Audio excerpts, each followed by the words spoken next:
Skies are Carolina blue, and where a crowd of more than 50,000 is set to watch the renewal of one of the most spirited rivalries in the ACC. Clemson and North Carolina, a fierce rivalry that has produced great games, but only one Tar Heel win in 7 years. That came in 1980 at Death Valley, 24-19 when Carolina went 11-1. Surprisingly, at Kenan Stadium, it's been all Clemson. The Tigers haven't lost here since 1971. Their closest call may have been in 81, winning 10-8. That was their national championship season. 2 years ago, it was the same old story for Clemson, visiting Chapel Hill and walking away with another big victory. The final then was 16-3. This year, Clemson has turned around a disastrous start, and with 4 straight wins has a shot at the ACC title. With option quarterback Rodney Williams, they are back to running the ball down the opponent's throat. Kenny Flowers has benefited from the change in philosophy, going over 100 yards rushing in 3 of the last 4 games. And the Tigers have committed only 4 turnovers in those games compared to 18 in the first 4. Carolina hopes to play the role of spoiler today, and the Tar Heels will need productive running to do it, with Derek Fenner and William Hume sharing the ball at tailback. Quarterback is still a question mark, though. Last week, Kevin Anthony and Mark May were on the sideline as freshman Jonathan Hall got his first real chance, and he played very well. Dick Crum will be after his second win against Danny Ford, out to improve his record to 6-1 against the Tar Heels, as North Carolina plays host to the Clemson Tigers, live from Chapel Hill. Mike Patrick along with Ken Willard and Ben Bennett, and it's great to have you with us for Atlantic Coast Conference football this afternoon. The game between Clemson and North Carolina is important for several factors. Clemson is trying to stay alive in the ACC title race. North Carolina is trying to break a long losing streak against Clemson here at home. And, Ken, there's even another factor that fans don't normally think about during the year. No, they sure don't, but it could be the biggest factor. Of course, that's recruiting. And North Carolina, of course, has long been a bastion. The University of North Carolina, they've owned the state. Now, the last 4 or 5 years, Clemson has come north and stolen quite a few good ball players. And then there's the factor, it's just been a long time since they've won here at Chapel Hill. It has been, Ken. It's been 14 years since Clemson dropped a contest here in Kenan Stadium to the Tar Heels. When these two teams get together, obviously they're conference rivals, but there's no love lost between these two teams. They really don't like each other that much, and they're going to be exchanging blows quite frequently today. Carolina's probably out of the conference race because they lost their second game a week ago, as we saw against Maryland. But let's take a look at the conference standings, because Clemson is still very much alive in it, and Maryland really can decide its own fate because they're undefeated. Well, it looks like a 4-team race, of course, and it can go to either one of any of those teams, and it's going to get down to the last 1 or 2 ball games. Clemson, Georgia Tech, and Virginia chasing Maryland. I think any one of those 3 teams can win it. Well, I think it's up for grabs right now. Maryland obviously in the driver's seat. If they win the rest of their games, they're going to win it outright. Here are the other games that we'll be keeping you up to date with this afternoon. Virginia playing at North Carolina State, Duke at Wake Forest, and then Georgia Tech and Maryland playing out-of-conference games. Georgia Tech against UT Chattanooga, Miami of Florida against Maryland. That game being played in Baltimore, and I guess the one that we really ought to keep an eye on is North Carolina State and Virginia, because Virginia, of course, still has a shot at the title. They do. The whole thing hinges on whether Maryland loses in their next 3 games or not. If Maryland loses, it's a wide-open race. You have a pick for us? Well, I tell you one thing. I don't know. I'd like to be watching that Maryland-Miami game as well as our game today. Both of them should be great ball games. Well, we'll keep you up to date on that one, and we'll be back with more here in Chapel Hill right after this.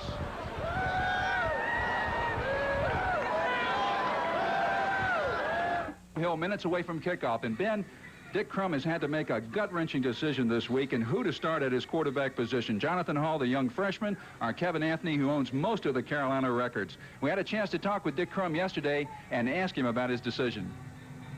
Well, if we start Kevin Anthony, it will be because of his experience and his ability to handle the total offense, because that is his long suit. If we start Jonathan Hall, it will be because he's got a little bit more speed and a stronger arm, and has moved the football team the last time out, and so that's our thinking. Ben, what decision would you make, and why? Well, it is a tough decision because it's a decision between youth and experience. Kevin Anthony has been through the wars. He's played against Clemson, he's played against some of the other teams, and he's been in the Carolina offense for a while, so he knows what to expect. On the other hand, Jonathan Hall, he's a youngster. He came on last week and did an outstanding job of moving the football team. Either way, he's got a good quarterback in the game. Well, Dick Crum does have a problem, but that presents problems on the other side. Danny Ford has got to defend against 2 separate quarterbacks. One, he doesn't know which one is going to start. We had a chance to talk with Danny Ford earlier today and ask him about that. Well, of course, Ken, the only thing that it bothers us a little bit is that we haven't seen enough film on Jonathan Hall, and came in the second half of last week against Maryland and scored some points for North Carolina. So we feel like that we won't have to change a whole lot because they've been working all year on their offense. We hope that they don't change their offense completely, but we would expect to see a little bit more quickness from Hall and probably throwing the ball a little bit deeper than Anthony throws it. 18 turnovers in the first 4 ball games. You've had 4 since that time. How did you bring that about? Well, that's 4 too many, too, of course, Ken. But, you know, I think you just mature as a football team. We harped on it all year round, and it seems like the more you harp on it, the more you do it, and youngsters lose confidence. And then maybe one game we play, and the game y'all had probably against Virginia where we played very well and didn't have very many turnovers and had some success, and then things just got better for us, and we haven't talked about it very much since then. Ben, how would you defend against him? Well, Danny Ford has a very simple decision. He's going to go with what he's gone with all year. They've got some fantastic athletes on defense. They play a very basic package, and they make some people come at you and try to beat you. And if you can't do that, they're going to come out on top. Well, whatever decisions they decide to make, we expect a tremendous ball game. Mike? All right, Ken, thanks very much. And right now, let's go to the public address announcer, Brian Gallagher. Ladies and gentlemen, please stand as the Tar Heel Band plays our national anthem. The colors today are being presented by the Naval ROTC, commanded by Midshipman First Class Eric Schneider.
We'll be back with more from Chapel Hill, North Carolina, after this word from your local ACC station. Another absolutely delightful day in North Carolina. Temperature of 62 degrees. Wind should not be a factor. It will be sunny all afternoon. In other words, absolutely perfect for college football. They're the Clemson Tigers, 5-3 overall. They are 4-1 in the ACC. They have won 4 straight games as they have gone back to that vaunted ground game. They are led by Danny Ford in his 7th year, 57 wins, 18 losses, and 2 ties. An enviable record for anyone. North Carolina, 4-4 overall, 2-2 in the ACC. They have lost their last 2 ball games. Dick Crum now in his 8th season at the helm, 59, 29, and 2. Welcome back again to Chapel Hill, and as we mentioned earlier, Carolina has lost 2 straight games, Ken, and that's tough for these folks to take around. Well, it is very tough for him to take, and of course it's so tough for Dick Crum to take, he's even thinking about making a quarterback change, and that is the big news in this ball game. Will Jonathan Hall, the young freshman from Vienna, Virginia, replace Kevin Anthony? What do you think? Do you think it's a good move to go to the freshman? Well, I think at this point in the season, you really have to do something to jack up your troops. And I think that he has a little bit more mobility, perhaps, than does Kevin Anthony. And he looked very good in last week's ball game. I think one other factor we should mention, and that is the fact that they're starting 3 freshman linemen, and they're really their first start of the season. And that was a point we brought out last week, that whoever plays quarterback is going to need a little more help from that offensive line. Oh, absolutely. And I think if we do see Kevin Anthony later in the ball game, or perhaps early in the ball game, we perhaps might see the shotgun. Ben, there's been a tremendous turnaround for the Clemson Tigers because they were off to such a terrible start at that 1-3. Now they won 4 games in a row. Well, Danny Ford felt early on that his offense had just become too complex and that a lot of his youngsters weren't really grasping the full offense. So what he's done is he's gone back to basics. He's gone back to running the football, and they're going to run the football until somebody stops them. Then he's going to worry about having to do something else. The other statistic that stands out for Clemson, the fact that they committed all those turnovers in the first 4 games. Last 4 games, hardly any. Well, that comes with a greater confidence in the offense. The less complex, the easier it is to pick up, and the more confident you'll feel with it. And when you do that, you won't make mistakes. Well, it should be a good ball game. Clemson against North Carolina. Remember, Clemson fighting to stay alive in this conference race. Carolina playing for pride more than anything else. And we'll be back with the kickoff right after this.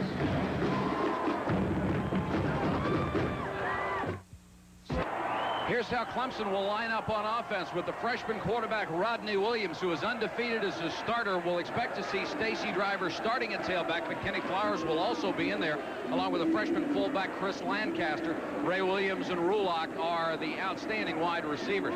The offensive line coming along very, very well, blocking for that ground game. On defense for Carolina, watch out for linebacker Carl Carr. Brett Rudolph has also had an outstanding season.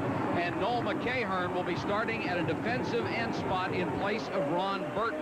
The backfield has been a very, very pleasant surprise, especially with Larry Griffin, the cornerback. He has had a tremendous season. Walter Bailey, a surprise starter at strong safety for North Carolina.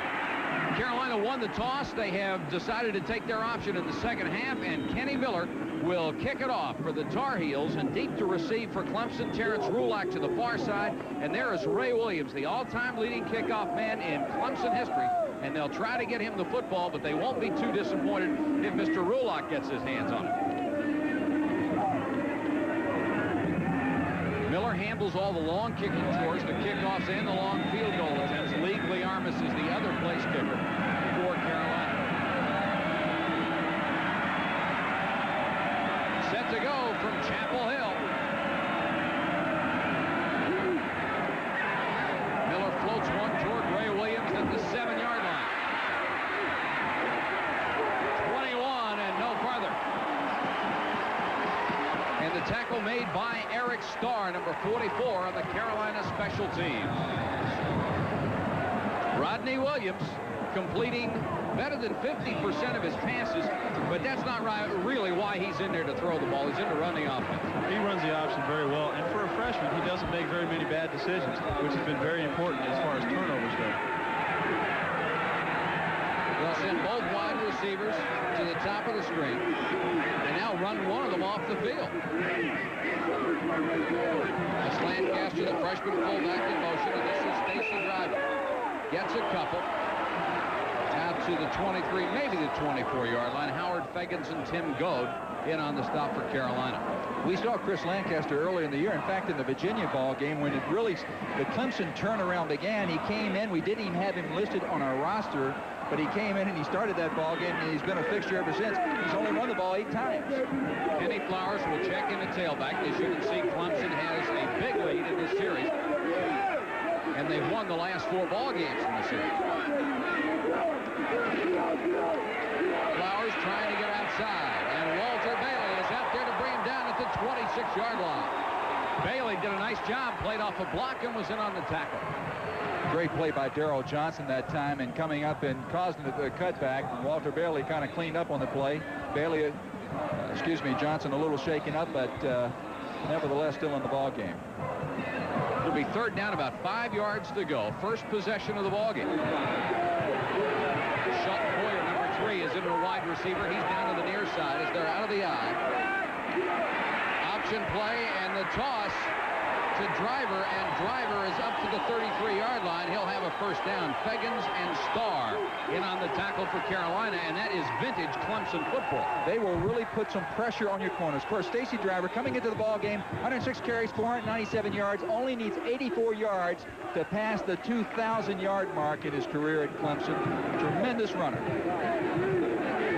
Considering the fact that he's alternated a lot with Kenny Flowers, those statistics stand out even more. Williams, he'll keep it, and Reuben Davis got him around the ankles and brought him down. And the finishing hit by Brett Rudolph, number 54, as he really came in there and stuck him. Ben, you know, some quarterbacks run as if they're looking to pass. Rodney Williams runs as if he's looking to run. Well, he's running right here. He's looking for Terrence Rulak, but you'll see Rulak slips and falls down there in the screen. He has nowhere to throw the ball and just gets up in there and gets what he can get. Stacy Driver made a good block on that play, by the way. Williams, the freshman from Columbia, South Carolina, is making his 5th start of his young career. Not much on that one. His driver is really wrecked. Noel McCahern and Carlton Bailey, the sophomore from Baltimore, got him. McCahern had been bothered by an ankle injury, but he has beaten out Ron Burton in the starting this week. Hey, Walter Bailey's a great story. Walter started a few years ago, was their punt return guy, a fixture back there. Really was the forgotten man up until the Maryland game last week. Came in, really played for Howard Feggins in place of Howard Feggins. Played very well. Came out of nowhere, didn't he? Absolutely. Wasn't even on the depth chart. This is Williams looking to throw his first pass, and it is complete to Rullock. Rullock to the Carolina 41-yard line. Darrell Johnson made the tackle, but Williams gunned that one for 20. When you're in a third down situation like this, look for Clemson to put Williams to the corner. Here he hits Rulak coming across the middle, in between the linebackers and the zone coverage. Picks up a good gain for a first down. 22nd catch of the year for Terrence Rullock, a junior from Jacksonville, Florida. And Shelton Boyer will give him a breather, a wide receiver spot on 1st and 10. They'll shift the tight end, Jim Riggs, to the far side and run out of the eye. And it's the fullback, Kenny Flowers, now in there at a fullback spot, tackled by Brett Rudolph. Kenny Flowers, 210 pounds, All-American, all-strength team. 695 yards, the leading ball carrier for the Clemson Ball Club. 8 touchdowns in the last 4 ball games. And in those last 4, he's averaged 109 yards a game. Lancaster comes back in, the freshman who is starting at fullback. They've missed Tracy Johnson for the last 3 weeks because of a bruised shoulder. He is here and in uniform. We don't know how much he'll play. To the 35-yard line. Stacy Driver reminds me so much of Mike Garrett. That little bobbing step he has. He just tries to find the hole. We see the big stand-up block on Tim Gold, the big tackle. Stacy Driver somehow weasels his way through there and picks up 5 or 6 yards. Driver is only 5'8", 180 pounds. Has 18 yards on 4 carries so far. 3rd down, 5 yards to go. Driver tries the middle and gets almost nothing. I think you can see early on, Clemson's not going to try to fool anybody. They're going to come out and they're going to run the football and make Carolina stop them. The heart of that Carolina defense are those 2 linebackers, Brett Rudolph and Carl Carr. Always at the center of the action, both of them in. Of course, Carl Carr used to being the lead tackler on this ball club, now finds himself in 2nd place to Brett Rudolph.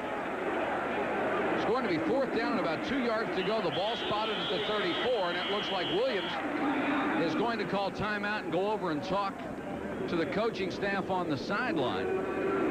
We've got 2 place kickers for Clemson, David Treadwell and a young man by the name of Otto Rubio. And if you think you're out of his range anywhere on a football field, think again. He's kicked it from Nigeria. That's right, and made it. I'd like to know how that pipeline began in Nigeria. Certainly it had to be soccer. I think that is the 3rd soccer All-American that they have had that has then come on to play football for them. Well, Obed Oriri, Igwe Buike, and now Otto Rubio.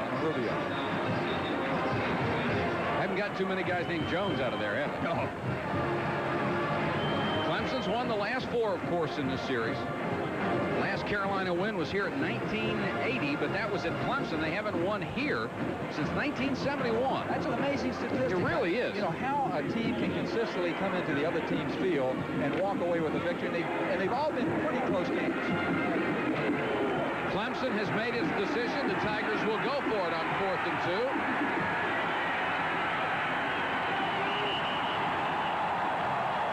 And now the Carolina players trying to get the crowd into it, waving their arms, and the crowd is into it.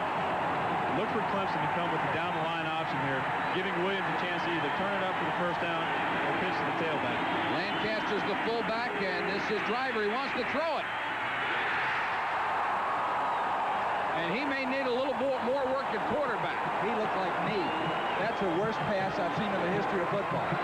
He overthrew Jim Riggs. If he'd had the opportunity to look down the field, he had Rulak for a wide-open touchdown. I'll say this for Coach Ford, he gets everybody involved in the passing game. Timeout on the field. We're scoreless in Chapel Hill.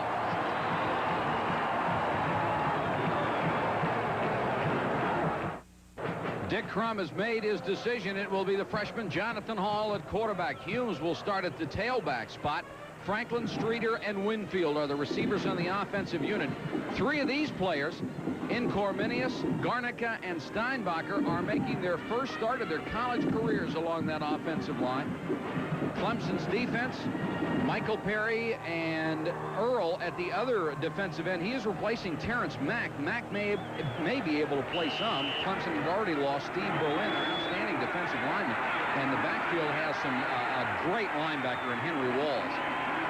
First and 10 for Carolina. Franklin will shift to the near side. Humes and Brad Lopp are the running backs behind Jonathan Hall. And Humes will get his first crack at it.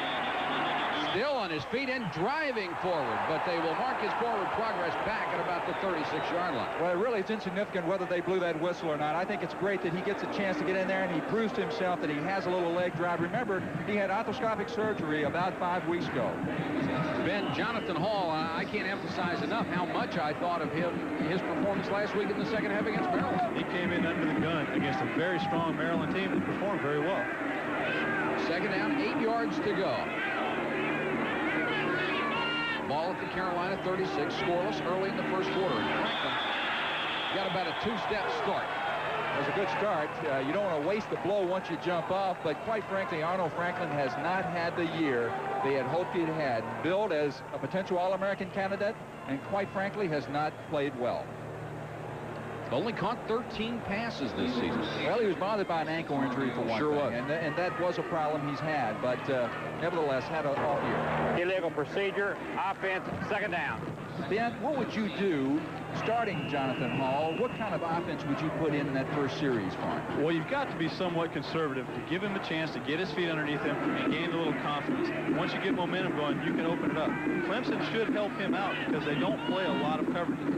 Second down, 13 yards to go. Now at the Carolina 31. They'll give it to Humes.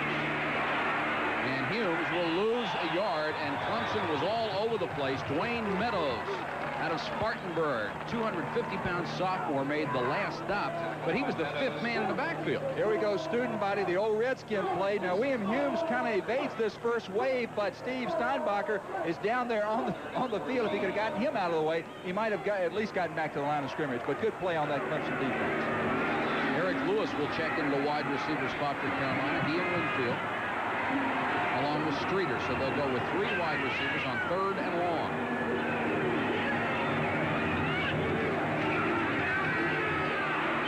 Some time to throw, deep sideline, and overthrows Streeter at midfield. So Carolina will have to punt it away after a rather inconspicuous beginning on offense. Well, they hurt themselves early on with a little mistake, jumping off sides. That puts you in a 2nd and 15. That's not a position you want to be in. And there is a flag down. Tempered a little bit. I saw the referee talking to Mark Drag, a little upset. Clemson and North Carolina players have been shoving each other since the very first play. Tempers are flaring. These teams do not like each other very much at all, and they're not hesitant to show it. The officials, I think, trying to calm down both sides. You need to take control early so nothing gets out of hand.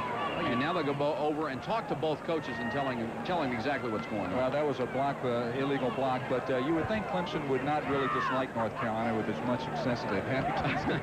You'd think they'd like them. Don't say bad things to them and get them mad. You always try to keep people happy, didn't you? Oh, listen, I used to ask how their family was. The chop block against the offensive team declined. It's 4th down. So Carolina will punt it away on 4th and 14. I looked at Jonathan Hall yesterday at practice, and you know, he's a big kid. They list him at 6'2", 195 pounds, but he really is big up top. Tommy Barnhart will punt to Kevin Brady. Barnhart's had a great year. This one end over end, and Brady might have a chance to bring him back from the 26. Only gets about 4 yards and driven hard out of bounds Keith Lawrence downfield to make a tackle, and we've got more tempers going on the sideline. A 44-yard kick, a 4-yard return. They're going after each other early. They're making no bones about it. Timeout on the field. The score, Carolina nothing, Clemson nothing, and we'll be back with more after this from your local ACC station.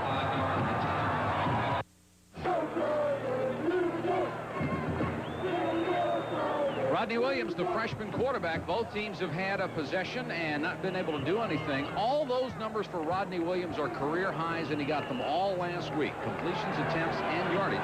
Also got his first touchdown pass. That was to Rulock. Clemson will start this time from his own 27-yard line. And now they are back at the 23 as Bailey came through and just plastered the ball carrier. What a shot. Well, Carlton Bailey kind of gets a career shot here, gets a free ride at the at the ball carrier. Last week, the Carolina defense simply did not play well. Defensive coach Denny Marson disappointed. Really has thought they played well throughout the season. 7 sophomores starting on that defense. Kenny Flowers will get another chance. Lost his balance, got back past the original line of scrimmage, and it'll be about 3rd and 8 as Goad hustled over from the nose guard spot and made the tackle. There's Tim, number 76, and there's Kenny Flowers. And Tim Goad is quite an athlete at 6'4", 285 pounds. Mount Airy, North Carolina, can do it all, can jump. In fact, can dunk the basketball and probably could play basketball. Rulock and Williams, the wide receivers for Clemson. On 3rd and call it 7. Williams dancing around back there, trying to stay alive. McCahern almost had him, and then he threw it away. Went for his fullback, Lancaster, and now Williams is all the way back in the end zone with a Carolina player laying on top of him. And we're going to get more people pushing at each other. And that was Noel McCahern. And well, I tell you might issue boxing gloves in a couple of minutes. Well, I think Noel McCahern has not had a chance to start this year. Certainly enthusiastic. The whole Carolina ball club, coming off that Maryland defeat, wants to prove that they can stay in the ball game for 4 quarters. Hey, enthusiastic or not, that's a cheap shot. He caught hold of Williams at the 15-yard line, drug him all the way into the end zone, and then threw him down. And if you'll watch it on the replay here, you'll see it's just, I mean, right after he releases the ball, he just stays on him and pushes him all the way back in the end zone and throws him down. Oh, that looked like simply momentum. Now, you'd expect a quarterback to be that touchy about falling on the ground. I mean, he got his pants dirty, but he got no boo-boos, and he'll be back in there. Andy Newell is into punt. And Larry Griffin is standing deep to receive. The Clemson players are really unhappy about the situation right now. Well, the refs look like they're huddling to decide when they're going to drop that first flag, and I think the next time somebody brushes another person, you're going to see a 15-yard penalty. Ball game can get out of hand. Carolina with 9 men on the line, but they're not coming real hard, and Newell will get it away. Nice high punt. Griffin at the 30. Has a seam up the middle, lost the ball, got it back. Very fortunate to retain that ball. Had a little seam, almost popped it, dropped the football, and fortunate for him, it bounced back in his hands. 41-yard kick and a 7-yard return for Griffin, and he recovers his own fumble. 6 minutes and 50 seconds to go in the first quarter, and there's a timeout on the field. Our score is Clemson nothing, and Carolina. Mike Patrick, Ken Willard, and Ben Bennett with you from Chapel Hill, where we're scoreless with North Carolina and Clemson in the first quarter. We have a first period score from Raleigh in Virginia, leading at 3-0 over the Wolfpack. Carolina first and 10, their own 37. This is Brad Locke, the fullback. Good yardage to about the 45-yard line. And Henry Walls is in on the tackle. Walls, the leading tackler on the ball club. All ACC is a freshman in '83. Now a junior and healthy again. Jonathan Hall, the freshman, he's only thrown 1 pass. He is 0 for 1. A 2nd and 2 situation facing Carolina right now. Hall wants to throw. Got plenty of time. Deep downfield for Winfield. Incomplete. Winfield had a hand on it, but so did Delton Hall, the cornerback, who's a 400-meter man on the track team. North Carolina had what they consider a free down here because it was second and 1.5 yards basically. They figured they'd go up top and give Winfield an opportunity to come down with the ball. He didn't, and they really haven't lost much because now it's 3rd and 1. Good defense by Hall, perfect position, and he was stride for stride with Winfield, who was trying to break an awful lot of Carolina receiving records. 2 tight ends into the ball game for the Tar Heels. Now give it to Hughes, trying for that 1.5 yards. He dives forward, and he got close to it at the 47-yard line. Mark Dragg, the middle guard, first man on the hit. This could be a close mark. He had a little second effort there that looked like he could have picked it up, but it's going to be extremely close. Humes, of course, missed those 4 games with a knee injury, and Derek Fenner had been starting in his place, and Fenner had been averaging over 100 yards a game until last week. He still has 349 yards in only 4 games. Well, I asked Dick Crum last week about the fact that did he leave his backs in more to pick up those rushing defensive linemen, and he said that's one of the reasons, of course, that William Humes is back. That's a first down, barely. But he mentioned that that's why William Humes is playing so quickly, was the fact that he felt like his young freshman from Oxon Hills maybe didn't pick up as many of the blitzes as he would have liked for him to. Of course, that's what one of the problems with playing freshmen. You get freshmen tight mistakes, even though they may be more talented than the veteran players you have. Klopp and Humes are the backs. Streeter and Winfield the wide receivers. And this is Humes trying to cut it off left tackle. Stacked up, and it was Keith Williams, the man who held him up. I would have liked to have been in the room when they told Jonathan that he was going to start. And the good news, bad news. The good news is you're going to start. The bad news is we're going to start 3 freshman linemen with you. 6 yards on 4 carries for Humes, but he's run hard. We remember in the game last week, he seemed to be a little tentative when he came in for his first action in a long while. 2nd and 7 for Carolina. They'll split the backs this time. Winfield split to the wide side of the field. Here's a draw to Humes. Behind Lopp's block, but he'll only get to about the 46-yard line of the Clemson Tiger. Henry Walls again on the stop. Really not much there. You sort of get the impression not much happening right now. Not a lot of enthusiasm on either side except to beat each other up. But quite frankly, neither team has really generated any consistency on offense at all. I'll tell you, the thing that makes the draw play go is the threat of a strong passing attack. Carolina's only thrown the ball a couple times today. Draw plays usually don't work unless you set up the pass. Derek Fenner comes in for the first time. He's number 12 in the Carolina backfield. On 3rd and about 3. Hall to throw, sideline complete. But out of bounds. Streeter could not get a foot down in bounds. Well, interesting call.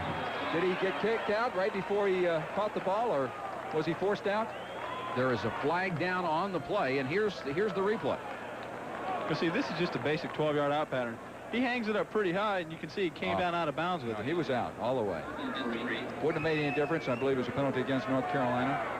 Talking to Keith Williams, the linebacker, and Danny Ford gives him the sign. And I think we ought to remember it is North Carolina for all our South Carolina friends. Holding.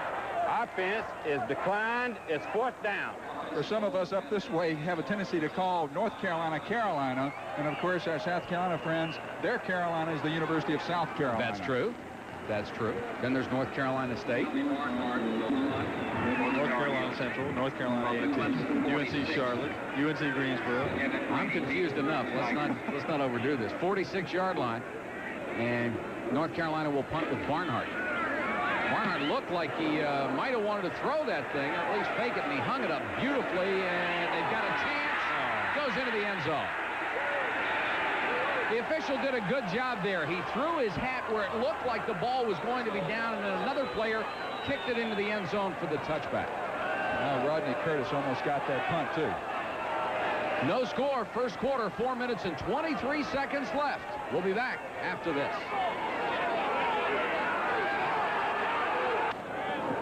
We're at Kenan Stadium in Chapel Hill. A crowd of 50,000 watching North Carolina and Clemson deadlocked in a 0-0 first quarter tie. We hope you'll be with us at halftime. Of course, we'll have Delta's run for the books. We'll update you on all the scores.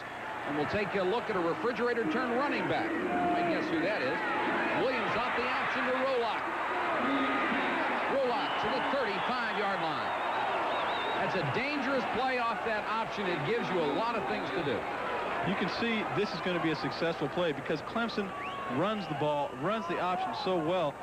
North Carolina is worrying very much about trying to stop the outside game of Clemson. If they worry too much about it, Clemson's going to pop passes like that all day long. I think that was key, Ben. It's anything play action with Clemson running is going to work probably against this Carolina ball club. Williams 2 out of 3, 35 yards. Flowers is the tailback. Williams again, passing sideline, complete. Knocked out of bounds by Darrell Johnson. But Ray Williams has another first down. Once again, you can see play action, move down the line like you're going to run the option for a couple of steps, pull up, and you can hit a wide open receivers. When the force backs, when the defensive backs makes a decision to come up and force the run, it leaves the receivers open. I'm sorry, that was Keith Jennings 46 instead of Ray Williams 45. Flowers diving forward. Down to about the 44-yard line of Carolina. You know, we haven't seen much of it yet today, but I'm sure it's going to be a factor later on in the game. Clemson's wide receivers block downfield as well as any in the conference. They get out and they get after people, and they knock people off their feet a lot of times. That is a big factor in that running game. Jennings and Rulock are the wide receivers, both to the near side on 2nd and 6. Here's the option play, quarterback keeper by Williams. He's down to the Carolina 35-yard line. That's a great example. They stopped they stopped Johnson dead cold. And, of course, Williams has still got the football. It's really tough. There we get a chance to see Rulock block. He gets on top of Fagans, and he doesn't get away. That's good blocking, really. That's all you want from your wide receivers, to just stay in the guy's face and try to occupy. Rulock will come to the near side. Ray Williams, number 45, to the far side. First down, Clemson at the Carolina 35. 2:49 to go, first period. Flowers on the sweep, cuts it back. Good yardage for Flowers. Good block out there by the right guard, John Phillips. Number 61, the sophomore.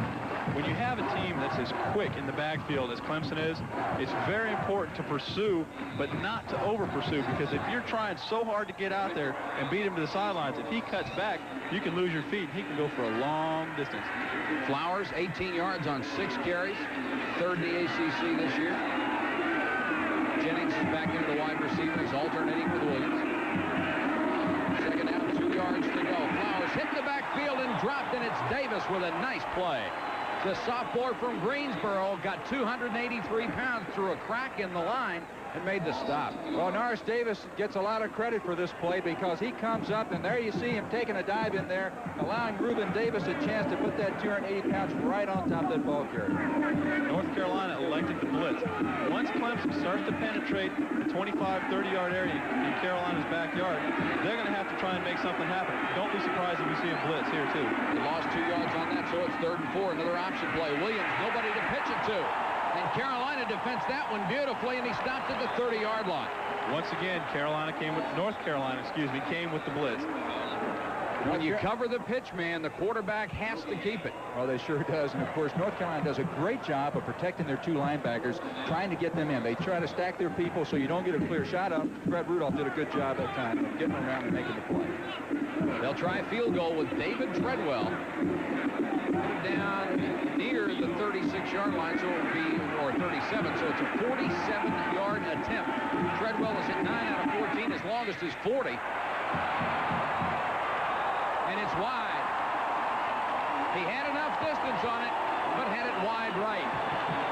So Clemson misses its first scoring opportunity, and Carolina will take over at its own 30. Clemson has probably been known over the past couple of years for having the finest kickers in the conference. Found themselves in an unusual position this year, of course. They didn't even have a kid on scholarship, and David Treadwell, a sophomore, came in and has done an outstanding job. Sure has. Of course, Dale Hatcher was there for years and was one of the finest punters in the conference.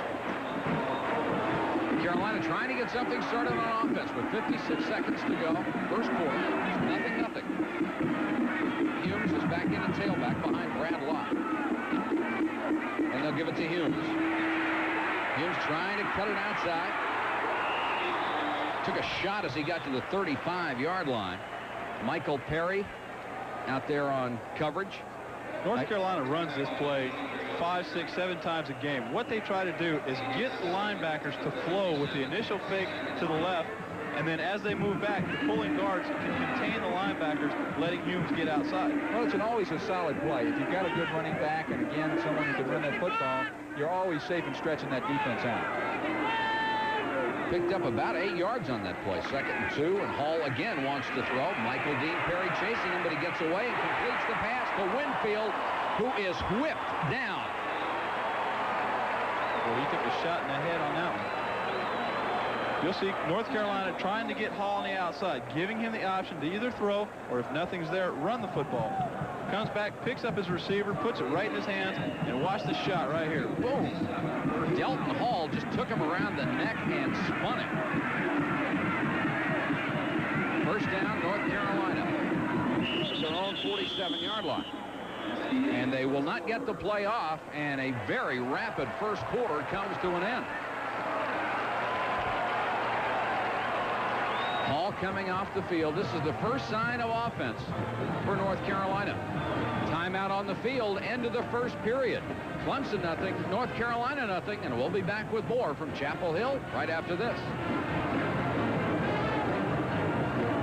Exclusive live coverage of ACC football is brought to you by Coors, the beer with the difference worth tasting. Coors is the one. By Wachovia. When you want one person who can help you with all your banking needs, you have a personal banker at Wachovia.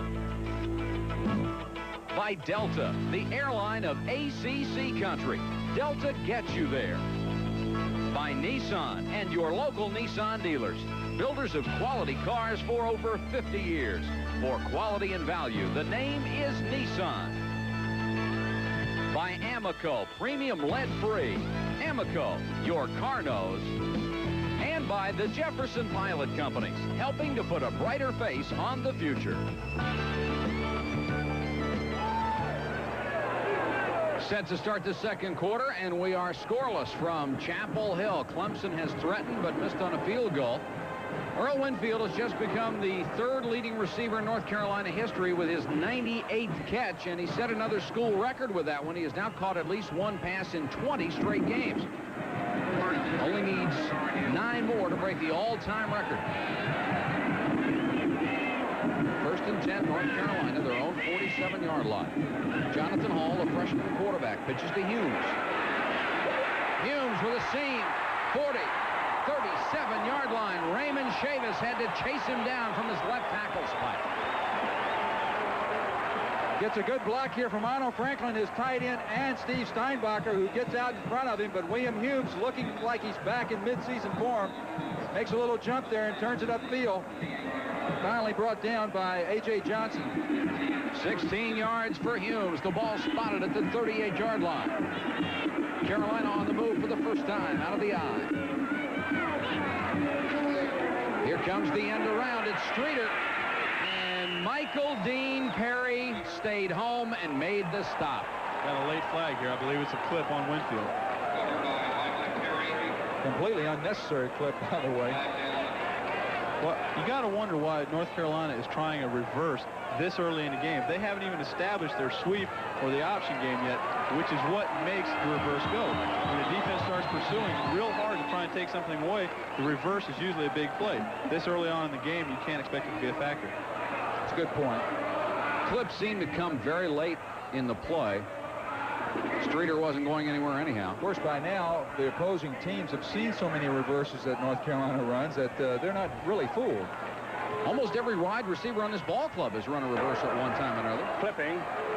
Offense. First down. I would say it's a big part of some defensive team's preparation when you play North Carolina is to be prepared. Of course, Earl Winfield's had some great runs on. Well, they've been, I was just going to say, they've been extremely successful with it.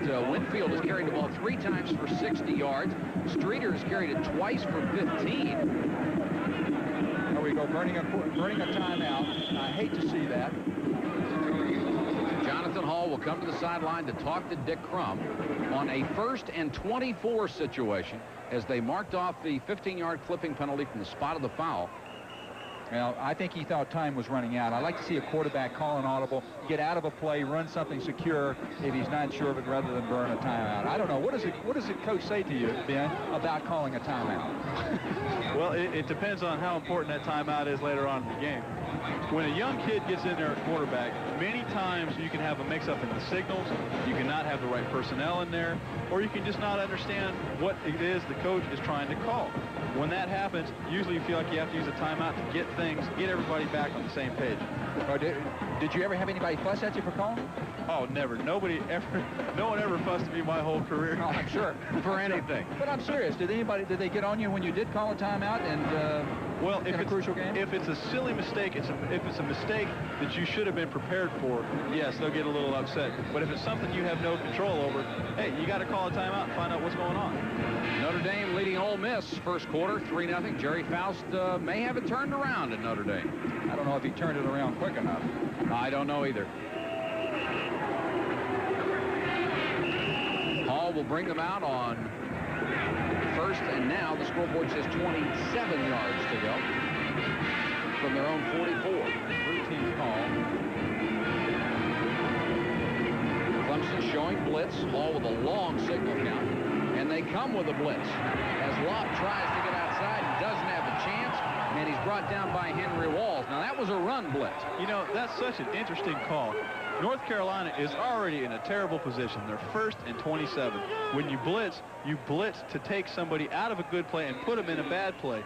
When you blitz, you go into man coverage, and that's when you can get beat for the big play. It's interesting to see that they came with a blitz on 1st and 27. I agree with you, Ben. I'm a little surprised that they blitzed it, with 27 yards to go for first down. Second down now and 25 from the Carolina 46. And Hall with a little play action, wants to throw. Plenty of time, deep over the middle, complete to Streeter. Streeter breaks away, 30, 25, 24-yard line, late hit, right there. 15 more. Oh, what a dumb play. Boy, Streeter got blasted lying flat on his back, and I think you were right, Ken. All they needed to see was one more hit that was even a little bit late, and the flags would come down, and that one was real late. Well, that was real late. Gene Beasley did not use his head. Did not use his head. I tell you what, if you get a chance to see this on the replay, you're going to see Streeter make an unbelievable move against man coverage here. The Clemson defensive back still doesn't know where he is. You'll see him coming to the screen here, wide open. Nobody is anywhere close to him. Makes a good move and moves up the field for some positive yardage. 28-yard gain, and there's the late hit. Oh, no. And there's Jonathan Beasley. Hall. Get a chance to look at him. You think he's happy? Personal foul. Defense. First down. Remember, this kid was playing high school ball a few months ago, so here he is playing Clemson. So the play and the penalty puts them down at the 13-yard line. 1st and 10.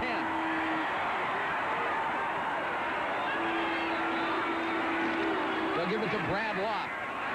Locke gets maybe 2 yards. Terrence Mack along with Raymond Chavis on the stop for Clemson. Don't be surprised if you see North Carolina try and put Hall out on the corner. Roll him out, give him the opportunity to hit the quick pass or turn it upfield for positive yards. It's a good call down here because they're probably going to get man coverage on the outside. There's another flag down at the 15-yard line, which would indicate that it would be a backfield motion or procedure penalty. And it is, the preliminary indication is procedure. It will go against North Carolina. Dick Crum trying to win his 60th ball game here as a coach of the university. Illegal shift on the offense. First down. And coming against Clemson, it would be a hard-fought victory. And sweet. As we said, since 1971, the Tar Heels have not defeated Clemson here at Chapel Hill. You don't like anybody to beat you in your own backyard, but you especially don't want them to do it on a regular basis. 1st and 15. Winfield is in motion. They'll give it to Humes. Humes to the 10. 5. Fumble. And Clemson has it at the 2-yard line. Humes had a chance to get a touchdown, and Gene Beasley recovered his fumble at the 2. And you probably saw Humes down on the field holding onto his helmet on the ground. Well, just a lead play with the guard coming around. William Humes makes a good play, picks those knees up. Right there, the ball is stripped. Kevin Brady will look like the man who got it. Gene Beasley coming in to make up for his ill-gotten attempt to tackle late. And Humes really upset on the sideline, and you can understand that. Timeout, 12:42 to go in the half. There is no score.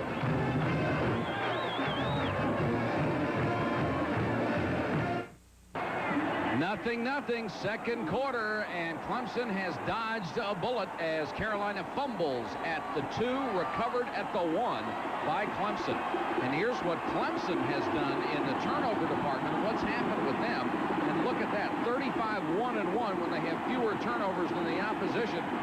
But then that's the kind of thing that coaches like Danny Ford preach to their teams all the time. You make mistakes, you lose. That's it. Turnovers play such an important factor in momentum. I mean, if field position aside, momentum can swing instantly on a big turnover. North Carolina players trying to get the fans into the ball game.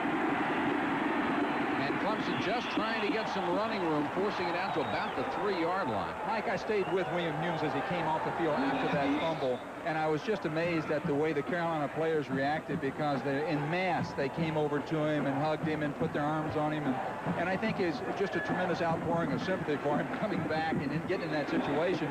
This Carolina ball club really wants to win this football game. Well, Humes was obviously so distressed that he made the mistake. Williams from his own end zone. Intercepted and dropped. Right in the hands of Darrell Johnson, and he saw 6 points and couldn't hold the ball. That was a big league play, had it all the way, dropped it. The hesitation here is what kills Williams. He comes back, initially he has his receiver open. You'll see him pump fake, pull it back down. That gives the defensive back time to break on the ball, and he's very lucky that Carolina's not celebrating in the end zone right now. I'm not sure if Troy Simmons hurdling that defender down there that offensive player didn't kind of cause him to hold up. Noel McCahern, number 86 for Carolina, just jumping up and down and waving his arms, trying to get the fans into it. He's done it. 3rd and 9, Williams again from the end zone. And almost intercepted again, this time by Norris Davis, and he had 6, and he dropped it. Well, I tell you what, back-to-back horrendous decisions. When you're down, you never want to turn the football over at all, but you especially don't want to turn it over down here because it means points for another team. If you throw the ball out in the flat late, 9 times out of 10, somebody's going to be there to knock the ball down or pick it off. Well, it looked like he tried to throw it right through him. You had to see that. You had to see Davis. Well, Rodney Williams wasn't even close on that. Eric Starr is back to receive, but Andy Newell was the man who was standing on the end line trying to get rid of it. They don't rush him, and he sails a beauty out of there. Starr on the run at the 41. Got to the 35 and then went the wrong way. They'll spot it at the 36-yard line, and Carolina will be in great position. A 38-yard kick out of the end zone for Newell and a 5-yard return for Starr. And Carolina, when we come back, will be in great field position from the Clemson 36. Back with more after this from your local ACC station.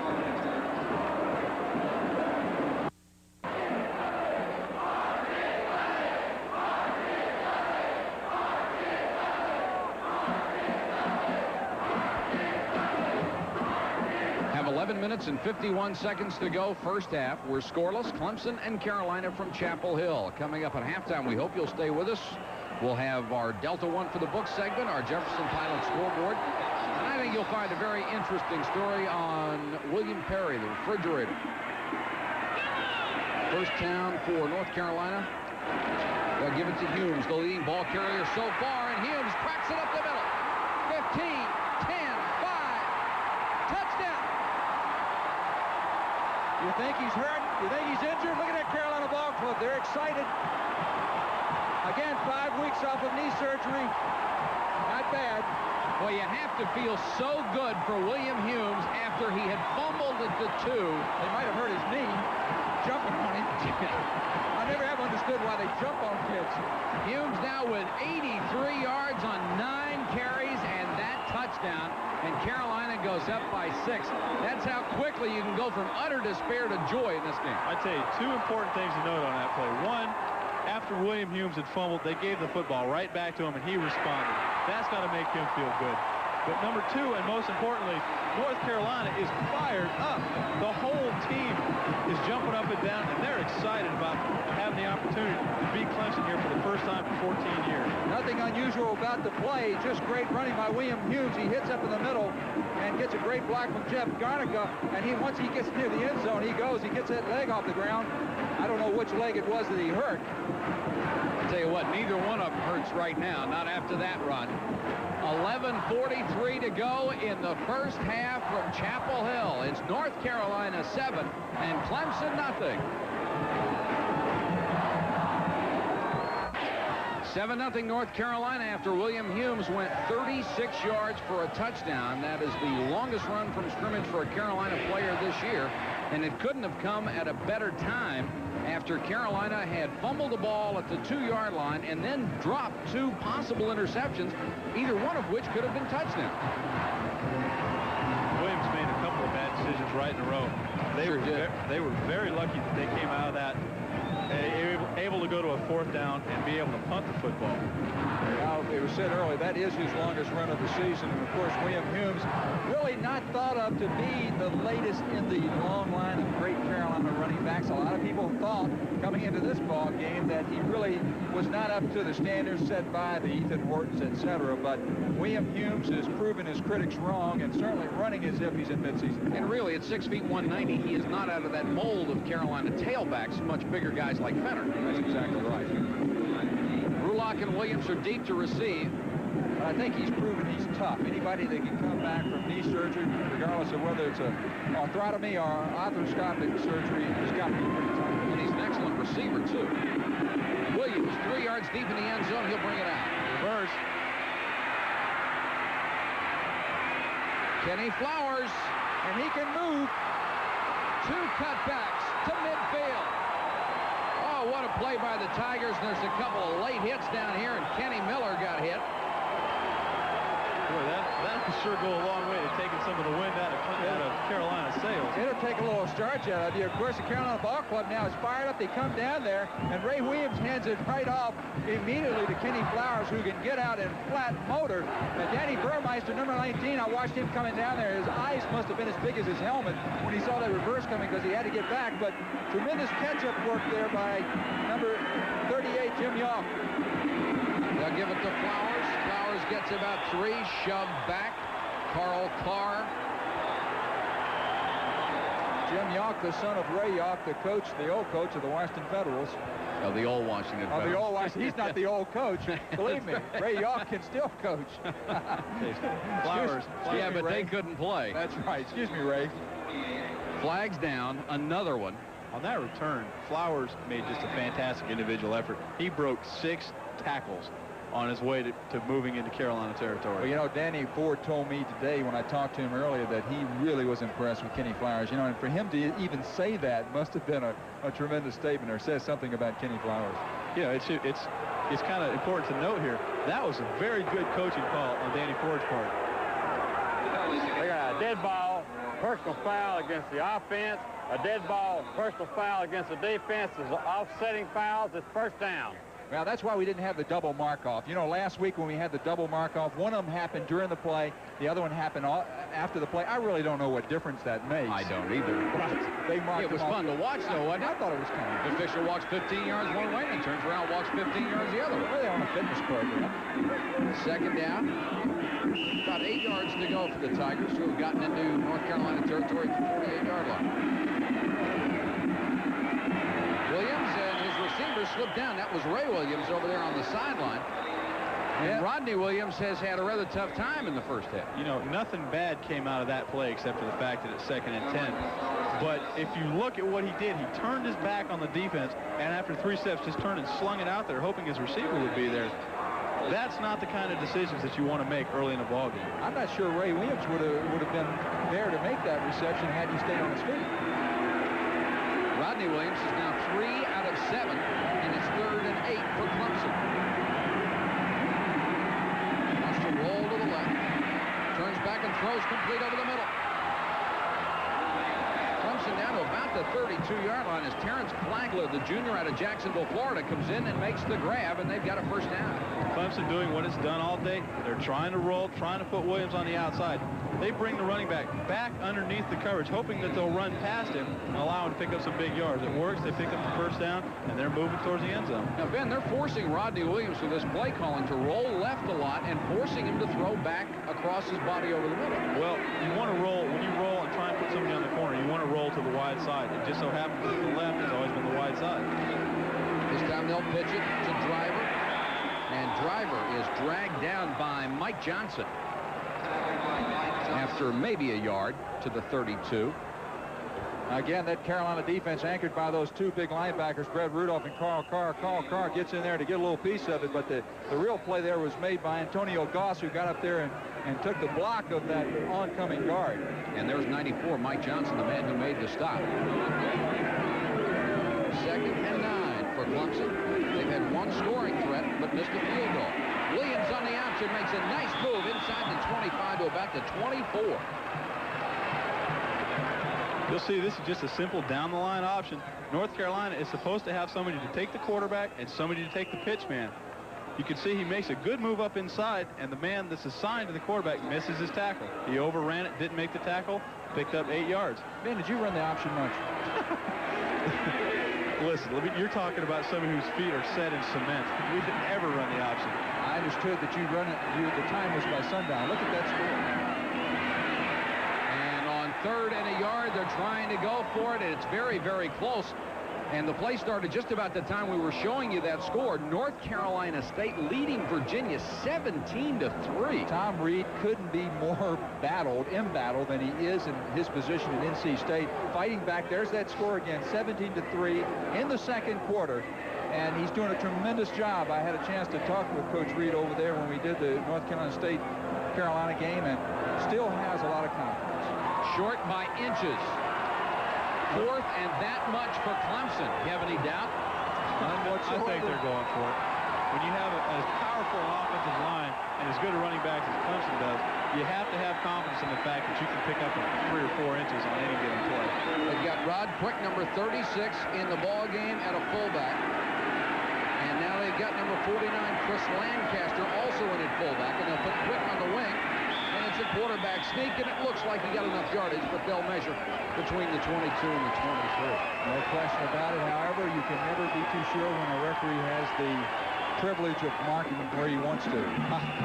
When in doubt, you give it to your best back, your most powerful runner. Yes, he showed tremendous stamina. That was one of his longest runs. I'm caught in the middle of a quarterback versus running back battle up here. Carolina's going to blitz. 1st and 10 for Clemson. Quick pass complete. Ray Williams to the 10. Good play. Way to beat the blitz. Good play on Williams' part. They brought the strong safety and the weak side linebacker. If he'd have gone down the line anymore, he'd have got a helmet right in the teeth.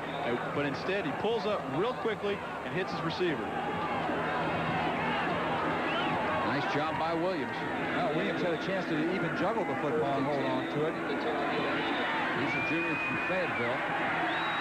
That's another North Carolina kid that slipped away to Clemson territory. Clemson gets a lot of Florida players, too. A lot of kids from Jacksonville. Rulock couldn't hold it. Eric Starr was there with him and may have gotten a piece of it just as Rulock hit his hands. Well, I'm sure Terrence Rulock would like to try that one again, but Eric Starr did make a good play. Little slant pattern, very effective pass pattern down near the goal line, and just a hand in there to deflect it out of Rulock's hands. Rodney Williams now 5 out of 10, 78 yards. 2nd down, 10 yards to go for the Tigers. They're down 7-0. Look for the play action fake into the line and roll out this way. They'll go with the draw. Stacy Driver to about the 7.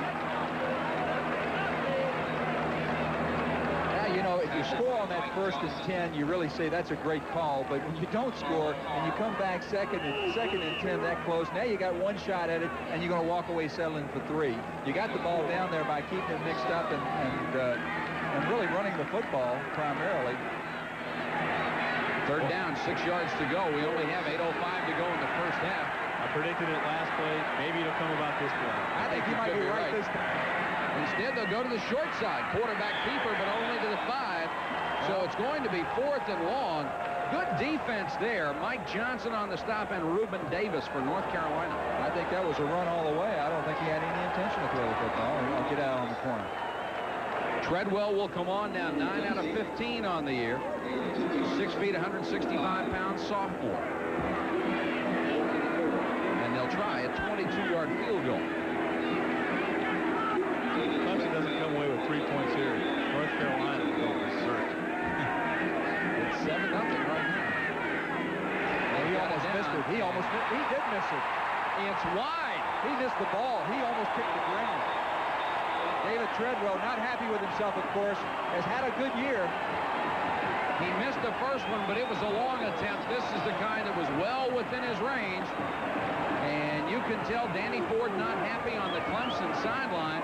And Ben, you really called that one. The Carolina people are really fired up now. They're excited here. They got a chance to stick it to Clemson, who's been a thorn in their side for a long time. 7:20 left in the half. It's Carolina by a touchdown. 7-0 North Carolina over Clemson. The Tar Heels have the football back at their own 20-yard line after the missed field goal. Coming up at halftime, our one for the books segment, the scoreboard, and we already told you about the one major surprise with North Carolina State leading Virginia. And we'll have a feature on the refrigerator. There is Kevin Anthony. He has not played yet today. And I know, Ken, there's the feeling that if he comes in, North Carolina will alter that offense. No, I think they would go to the shotgun, especially with the 3 new offensive linemen in the ballgame. They'll split the backs and send Humes in motion. It's a little odd. Now he all sets up almost as a wing, and he'll get the football. Well, that was the same play they ran for the touchdown, only they reflopped it on the other side, and just a little lead play with the fullback leading on the linebacker. Sort of a strange way to run motion. It looked like he was in motion and then went to a setback position. Virginia Tech pounding on Louisville second period. Of course, everyone else has, so why not join in? Howard Snellenberger wants to know where that green is. Back to Miami. Give it up the middle again, this time to about the 25-yard line. North Carolina's a little conservative down here. They're up a touchdown. They do not want to turn the football over down here, swing the momentum back to Clemson, and give them the opportunity to get some points back. Well, the other side of that coin, you're 4-4 coming in. You really haven't won a ball game since 1971 in your own stadium. Let's throw some stuff up against the wall. See if some of it sticks. Third down, 5 yards to go. Glad you said that. This is Humes trying to get outside. Chavis had him and lost him, but he gets a lot of help from his friends, and they'll bring him down inside the 20-yard line. Raymond Chavis, at 290 pounds, a 6'5 freshman who hasn't missed too many meals, got through there and messed up the play. As I said earlier, the cousin of Barney Chavis, who plays for the Denver Broncos, Raymond looks like he's cut out of the same mold. William Humes just simply did not have any place to go. Carolina, again, playing very conservatively. I think that Clemson's a time bomb. I wouldn't give him too many chances to take a crack at my own goal. Barnhart. What a punt. Great punt. Bombs one. And Brady all the way back to the 26-yard line and then fell down. What a kick by Tommy Barnhart, who was averaging almost 42 yards a kick coming in. This one was 54. Tommy Barnhart has done an outstanding job this year at bailing Carolina out of a deep, deep hole. They get backed up down in here, and Barnhart once again comes through with a booming kick. He's got to be the best punter in the Atlantic Coast Conference. Well, when you have a kicker like that, you've really got more than just a punter. You have a weapon. 7-0 North Carolina with 5:37 to go in the half. Clemson will start this time from its own 26. Kenny Flowers on the sweep. Got some great blocks out there. Brought down at the sideline by Jim York. Carl Carr was also over there. A lot of Carolina players were on the ground that time.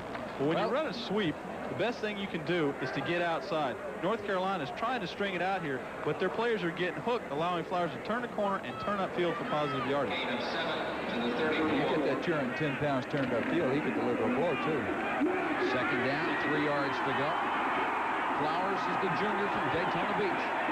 He's the only man in the backfield as they set Lancaster number 49 on the wing and then move him in motion. He comes back trying to throw a trap block, but the man he was trying to trap was Goad, 76, the nose guard.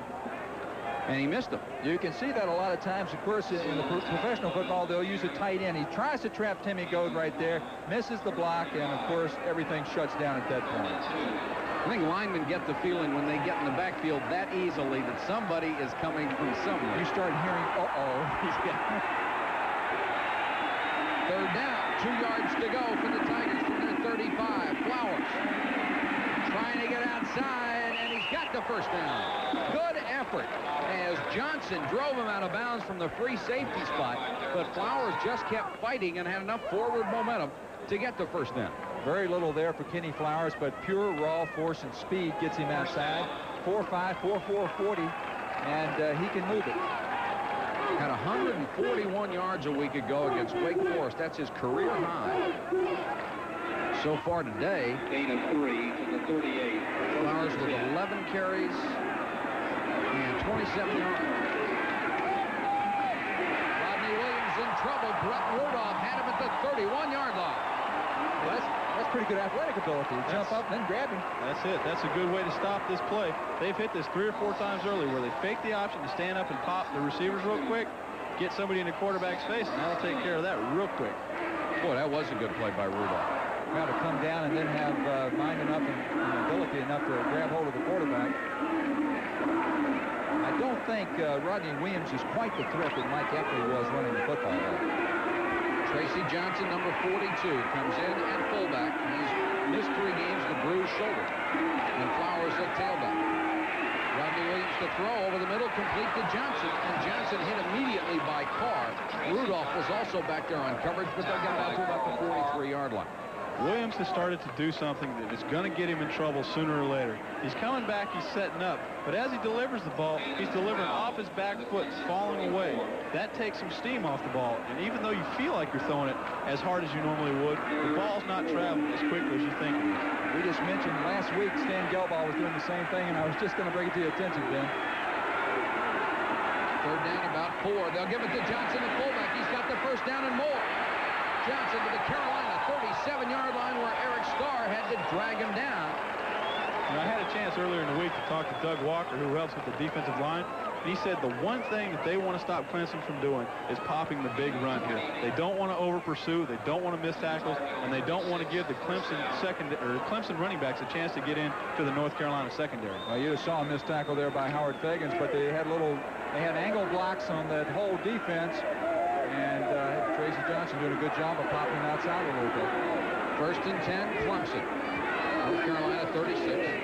Behind Lancaster's block, this is Stacy Driver and Brett Rudolph right on top of it. Well, you know, that play can be really, really demoralizing if you're a North Carolina defensive player, because you keep seeing Lancaster come down. Now, he turned up that time on the linebacker. He has that option. If the guard is uncovered, or nose guard is uncovered, he's going to turn up on the linebacker. But pretty soon you start hearing footsteps and you get a little frightened. Lancaster's a freshman out of Mabel and Georgie's an excellent blocker. And this is Stacy Driver back in the tailback, tripped up by Carl Carr. But he reached the North Carolina 27-yard line. It's going to be very close to another first down. Well, they're picking up a lot of statistics, but they're not doing anything on the scoreboard. They've missed 2 field goals, 1 long, 1 short. And North Carolina continues to lead 7-0, and the clock is running with 1:45 to go. A very quick first down. Third down and 1. Driver, the remaining back. Lancaster again on the wing. Again, the lead blocker. Stacy Driver forward near the 25. That will be plenty. And we'll give them another first down as they'll stop the clock to unpile. You know, I wouldn't have been surprised if they didn't make it here, if they went for it again on 4th down. Danny Ford has the utmost confidence in his offensive line and his running backs, and rightly so. They're one of the best running football teams in the conference and probably in the country. I'm glad I didn't play fullback for him. I would have had a flat nose for sure. And no neck. Johnson, the fullback, down to the 20-yard line. That's more like the Ken Willard style of fullback football. Well, I tell you, at that stage in my career, I would have been ill-equipped to do it. But later, of course, I understood that I was supposed to block. Inside a minute and counting. Rodney Williams out of the eye. They'll run it again to Johnson, and Johnson lost the football. Carolina indicating they have it, and they do.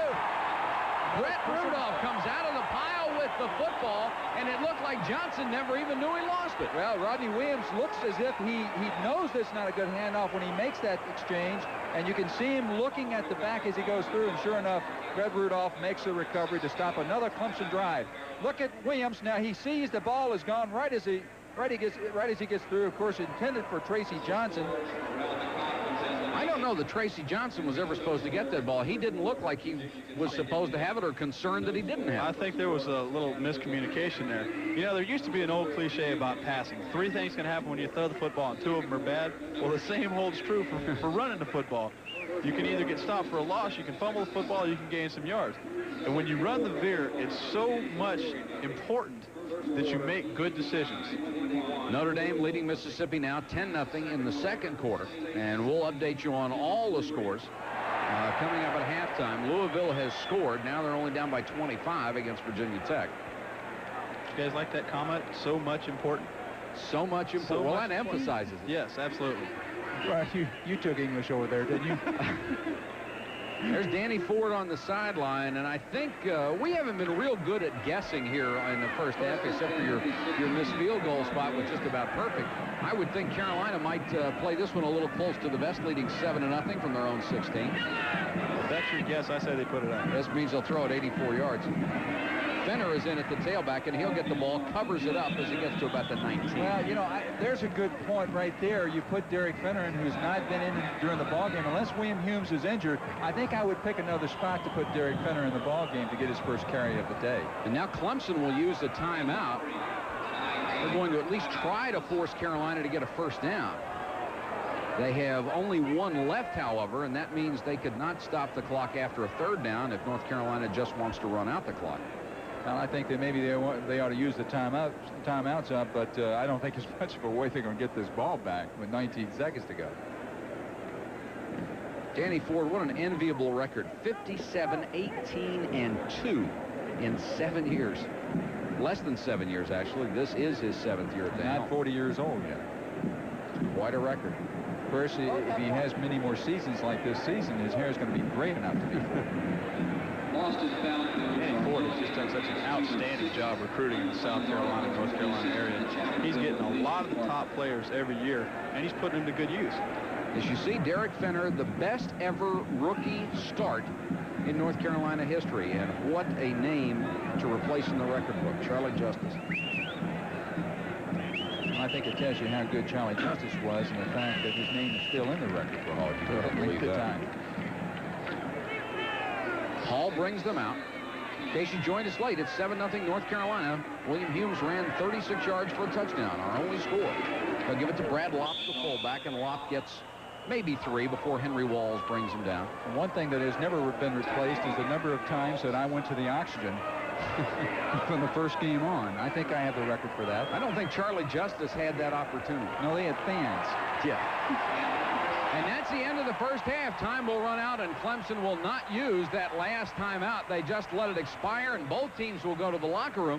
Rather surprising first half. I thought that North Carolina had the emotional edge, if nothing else. Well, they did have an emotional edge, but it's kind of very difficult to get into a flow of this ball game because simply there wasn't much flow. Clemson keeps knocking at the door, looking like they're going to take over and put in that methodical offense, and all of a sudden they make the big mistake and take themselves out of it. All right, we'll be back with our halftime show for you from Chapel Hill with North Carolina leading Clemson 7-0. Back right after this.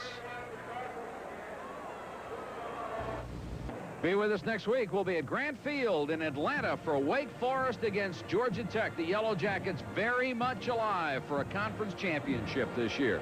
Here in Chapel Hill this afternoon, we've completed the first 2 quarters, and it's North Carolina on top of the Clemson Tigers, 7-0. And right now, we'd like you to take a further look at Clemson University. We're Clemson University. Why not take a closer look at our 12,000 students and their impressive SAT scores and the 9 Fulbright scholars in 2 years?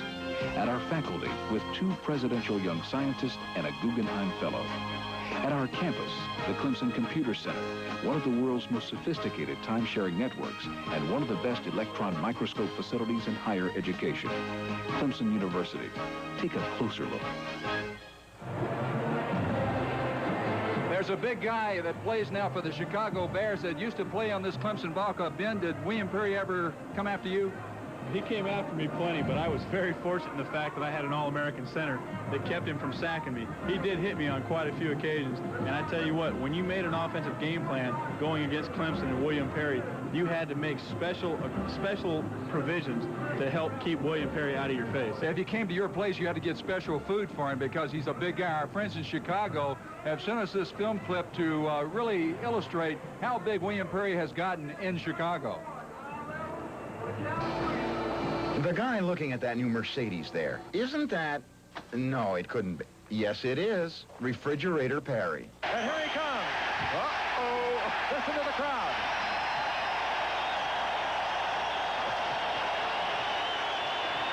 We are watching a folk hero being made. Last night, the 308-pound lineman became a 308-pound running back. Heroes are scarce, and Chicago suddenly had a big hero. Refrigerator for president. I think we got a new running back. Yeah? William Perry, you bet. Hey, they got a new star. That's what they got. Too small. Too small. Not for you. The morning after, the refrigerator is at Lober Motors looking at a car for his father-in-law. This is kind of little here. Perry seems to look at the whole world in terms of size. Something is either little or... It's a big one. He's, not the ordinary size ball player. I mean, I seen him standing on the sideline. I says, holy crap. I just laughed my head off. He looked like he moved the whole line all the way back into the next stadium. It was Coach Ditka's idea, he says, to put him in the backfield. It just one of them things, just popped in his, in his mind. It was Ditka's idea. Yes. The thought seems so obvious now. What if a guy like Perry got a running start at the other team's line? You got momentum, behind you. You got a, 308-pound guy coming at you. You just a linebacker is 220, 230. It's obvious something gonna have to give, on the goal line, And yes, it did feel good. Oh, it felt great, just getting in there and running the ball, it's going. It felt great. And, now I know how all the other running backs feel. The other running backs? He's football. That's what it's supposed to be. Crunching people. Did you see Perry score the touchdown? Yeah. The place went crazy. Yeah, I've been crazy too. How are you at throwing the ball? I'd rather not say. It's a possibility. It might be a surprise. Perry will be back to buy a car for himself later, but not now, not yet. You can't let one touchdown go to your head. For now, this will do. He calls it his truck. A truck seems appropriate for a refrigerator. Well, it's obvious that William Perry has tremendous potential as a runner, of course, and a receiver. And, being the fact that it is very obvious, we had a chance to ask Danny Ford, why didn't he recognize the talent of William Perry earlier? Well, Ken, we saw a lot from him. We saw him do a dunk in a basketball game in high school one day, and then when we had a freshman barbecue on the lake up at Clemson, we saw him do a 1.5 off a small diving board. So anything he does, we believe, and he thinks he's the best there is, and we got a lot of faith in William, and glad he's having such great success. But we tried him and Devane both in practice as power backs, but never had the guts to do it like Chicago has.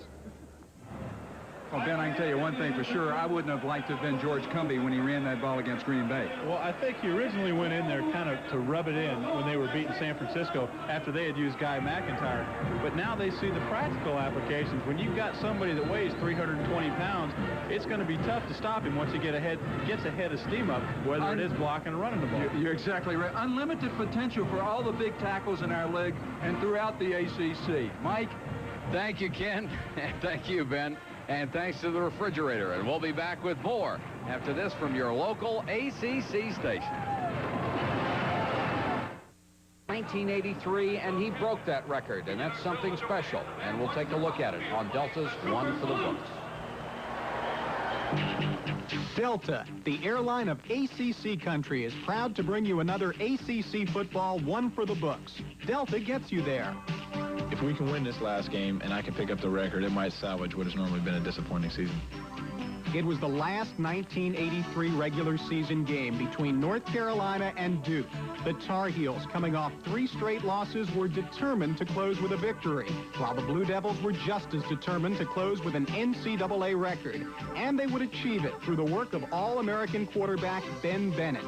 The ACC's all-time leading passer entered the game with 9,291 career yards passing, just 313 yards short of the NCAA record. In 1983, he was selected for the All-ACC team and was voted the ACC Football Player of the Year. For this year, he racked up 2,950 yards total offense and a stunning 9,061 yards career total offense. Against the Tar Heels this night, Bennett broke Duke's record for most consecutive passes completed with 15. But it was in the fourth quarter with this 24-yard completion that Bennett became the all-time NCAA passing leader with 9,614 yards. North Carolina went on to win this game 34-27, but Bennett went home with the prize, an NCAA record. It was a night and a career worthy of one for the books. This has been another ACC One for the Books, brought to you by Delta. Delta gets you there. 9,614 yards, and that's how he reacted when we pulled bloopers and practical jokes on him and caught him with one. 9,614 yards. That's a lot of yards. I had a lot of help, trust me. I had lots of help. That's the first time you said that. Yeah, you know, it's amazing. You know, I couldn't help but notice how much smaller you looked in that film than you are now. I'm sure it's probably from, you know, working out and lifting weights that you've gotten so much bigger. I think it's camera angles. It's all done with mirrors. I think statistics and quarterbacks go together, and of course people always talk about, well, it's not the statistics, it's whether you win or lose.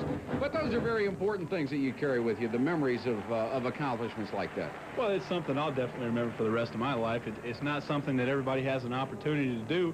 I felt very fortunate in the fact that I had a great coaching staff and a lot of team members around me that helped me along the way. And it's, you know, it was something kind of neat to look back on afterwards and say, hey, I did it. Well, I'm glad we had the piece for you on Delta's One for the Books, and it's nice to have you with us up here in the booth. We'll be back with more at halftime between Clemson and North Carolina right after this message. Provides athletic scholarships to not only our football and basketball student athletes.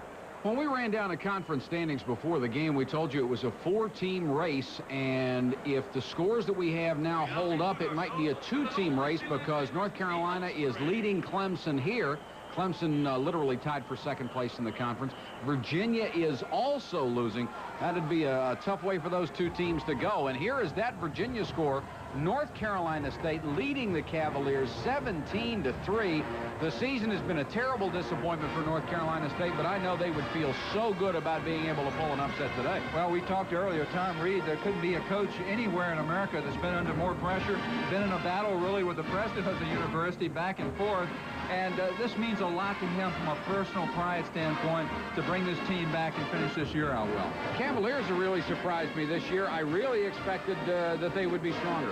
You know, they've just been such an up-and-down football team this year. They come out against some teams, and they just execute to perfection and bury teams. And other times, they don't play well, and they lose. Second quarter score, Georgia Tech supposed to have an easy time with Tennessee Chattanooga. Right now, they're not. It's 0-0. Of course, this one will not be reflected in the conference standings. But Georgia Tech, I think, really wants to go to a bowl game this year, and off of their performance so far, I think they're a legitimate shot at it. Well, they do have a legitimate shot at it, and of course, I think it's really risky scheduling a team like Tennessee Chattanooga this late in the season. If you're going to schedule somebody like that, you'd like to have it early in the season before your team gets rolling. They get a lot of emotion going, and then all of a sudden they play a team that they're supposed to be. There's no way they can win this ball. I mean, win, really. They're supposed to win by 30. If they win by 7, they didn't play well. If they win by 30, they were supposed to. Here's Western Carolina over Appalachian State. That's 7-3. That also a second quarter score. Bobby Waters, go get them. And Virginia Tech really rolling it up now over Louisville, 34-3. Of course, Howard Schnellenberger cannot do miracles overnight. He's got to have some time, if indeed he stays there. Vanderbilt leading Kentucky 10-7. That is a first quarter score.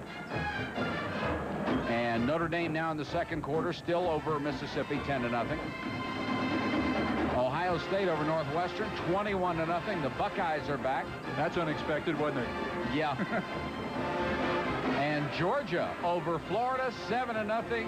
The world's largest outdoor cocktail party being held in Jacksonville, Florida this Saturday. And it's 7-0 Florida over Georgia.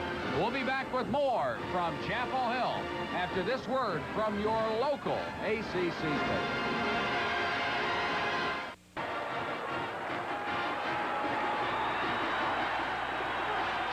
This exclusive live second-half coverage of ACC football is brought to you by Nissan and your local Nissan dealers, builders of quality cars for over 50 years.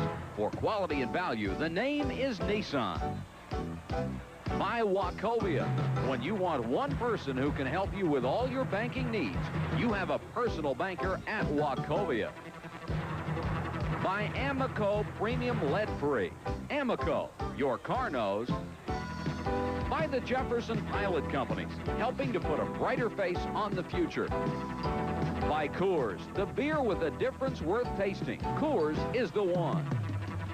And by Delta, the airline of ACC country. Delta gets you there.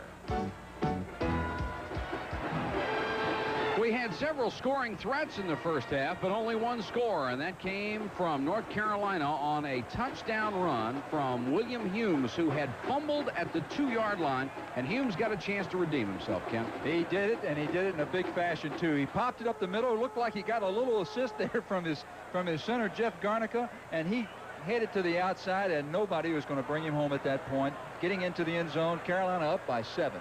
Humes has been the leading ball carrier in the first half with 78 yards. There he is on the sideline. Had a big first half. And here are the statistics, and look at the first downs. Almost double for Clemson and much more in total offensive yardage. But they are behind 7-0, and that's what statistics can do for you sometimes. A surprising statistic. I mean, we would have thought earlier on in the game that Clemson would be running the ball well and UNC would be running the ball well, but we didn't really realize that Clemson would be throwing the ball as well as they have. They haven't thrown it a lot, but they've thrown it very effectively. They've got 90 yards passing in the first half. I expect to see them throw it a little bit more in the second half. But can you believe 9 minutes difference in possession? That's simply incredible, really, to be down by 7 points or not having scored any points, to have held on to it for 19 minutes of the ball game. Jonathan Hall has not thrown it very much. 2 out of 5, 39 yards. Hall has gone all the way at quarterback. Kevin Anthony has not been in. Hall with a little bit stronger arm and a little bit more speed. And Dick Crum has gone with him, but it's been basically the North Carolina ground game that's been their offense. And Rodney Williams, 6 out of 11, 90 yards. Although he did have a couple of real bad throws, Ben, the 2 that could have been picked off. I know he would have liked to have both of them back as soon as he let him go. He's thanking his lucky stars right now that North Carolina didn't take both of those balls into the end zone. He needs to do what he did early on in the game, which is make good decisions, make them quickly, and make good, sharp passes. Rodney Williams, the freshman quarterback, now both clubs being operated by freshmen. You know, you got to feel a little bit for Kevin Anthony here. He's not, you know, he's not Hamburger. He's been out there, and he owns most of Carolina's passing records. Right. And last week he got into a situation in the first half where he simply did not get any protection, and his type of thrower depends on a lot of protection. And he could be saying to himself, hey, but for the grace of God, I could be out there too if my offensive lineman had kept some people off of me. And of course, Jonathan Hall is more mobile, got in the ball game, had a good run. They picked up, and we find Kevin on the sidelines, and all of a sudden Jonathan Hall's in a starting position. There's Kevin Anthony on the sideline. I think another thing you really need to remember in college football, that these are not pro franchises. These guys are not making a fortune. They're down here for an education. They're on scholarship, and they're between 18 and 22 years old. And that is a terrible amount of pressure to put on a young man. Well, it certainly is. When you got kids that are 18, 19 years old, just out of high school, trying to get a good college education, keep up with their studies, and play Division I-A football, that's a lot of pressure on you. You look at Kevin Anthony. He's done such a good job for Carolina. He's a Phi Beta Kappa. I mean, you can't ask much more of a student athlete. Well, you know, one thing that you have to bring up when you start talking, and as we look at Jonathan Hall again, a freshman just beginning his career, you get out here, how many other students at a university work 40 hours a week? That's true. And go to school? Oh, they won't let you. It's in the college rules. Oh, that's right. But these kids have to, 6 hours of their day, every day is taken up with playing football, and they're still required to pass with the same marks as everyone else. So you mentioned that Kevin Anthony was a Phi Beta Kappa. He has a 3.728 grade point average. That was my cumulative average. You mean from all the years at it together? For all 4 years, that's right. I tell you something else to add on to Ken's comment. How many people work 40 hours a week and have their work scrutinized in the media every day? That's right. Well, the collective IQ up in the booth here is you can count on your hand. This is Otto Rubio to kick off. 20 of his 31 kickoffs have been non-returnable.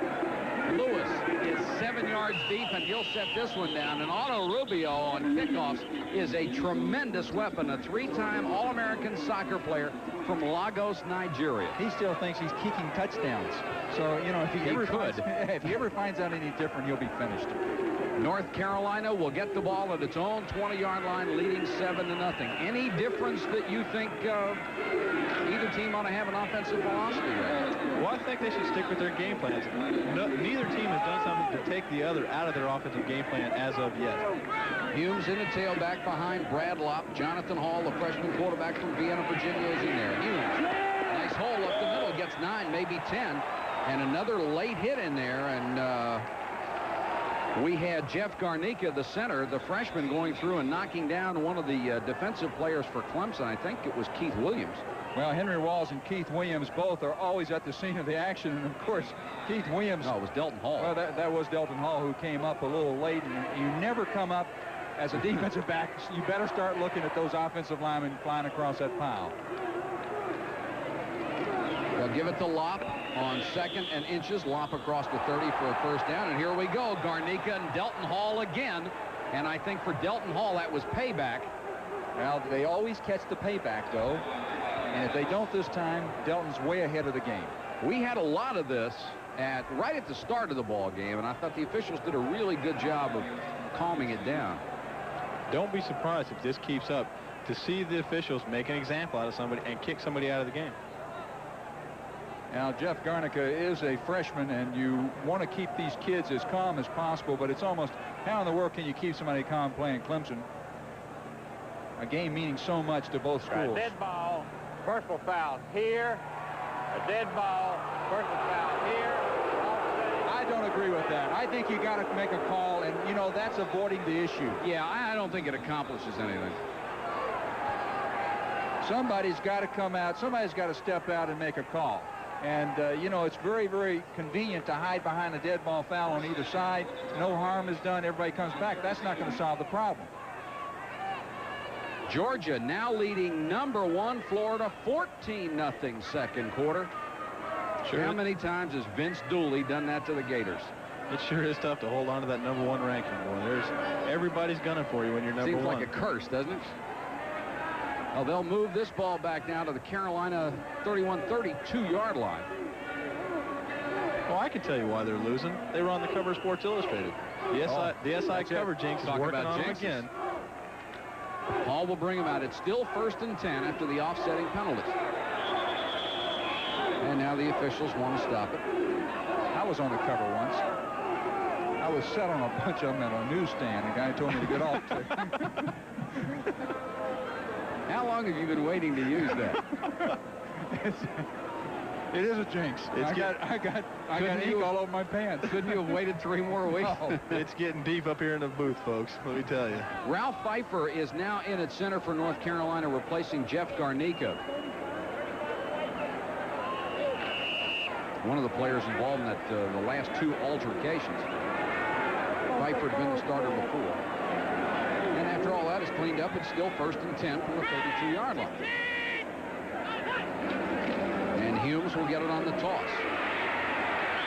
Michael Dean Perry with a shoestring tackle and a nice play from his defensive left end spot. He missed 4 starts this year with a bad ankle. When he's healthy, he's terrific. Well, he is terrific. And of course, he's a brother of that kid we talked about. William Perry gets through there and makes a tremendous play in tripping up William Humes. And Michael Dean is not as big as his brother, only 255 pounds, but probably a little quicker. We've just been told that Jeff Garnica for North Carolina and Delton Hall for Clemson have been thrown out of the ball game. Well, Ben, there you go again. Making a... This is Hall on the roll. Complete to Franklin. He dropped it. Pass a little bit behind him, and Arnold Franklin turning around to try to make the catch, just couldn't get the handle on it. That's a shame because Franklin was wide open. Hall made a good decision here. They had the out pattern on the outside, which was covered. Hall comes back to a secondary receiver, Franklin. Gives him a catchable ball. I think Franklin just lost concentration. You got to catch that football. There is no excuse about that. Let me take care of one piece of business here. We're, as you see, Wake Forest pounding on Duke. Sorry, Ben, 17-0. We said the officials weren't doing anything when they call those double penalties, but by throwing those players out of the ball game, they have really done something. I think they've sent a message. Ball back to throw. Blitz. Complete on the sideline to Streeter, and Streeter tried to make another one of those fancy moves, but he stepped out of bounds at the 47-yard line. Good throw. James Earl was the man who was putting pressure on the blitz, but he slipped. This is the same pass they ran on 3rd down in the very first series of the game. Streeter was open then. All he's doing is he's coming up the field and breaking towards the corner at a 45-degree angle. He was open the first time, Hall missed him, but he came back and stuck him with that one. 17-yard gain as Perry Williams got there late on coverage. I think Carolina came out ahead on the exchange of players. When you lose a cornerback, it makes it a little more difficult. Especially Delton Hall, who is the fastest man probably on that Clemson ball club. Well, you got to understand though that the center is the focal point of the offense. I mean, that's where the play starts.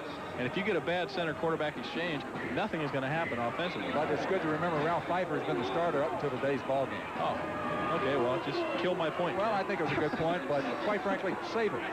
Ball's at the 49-yard line for Clemson.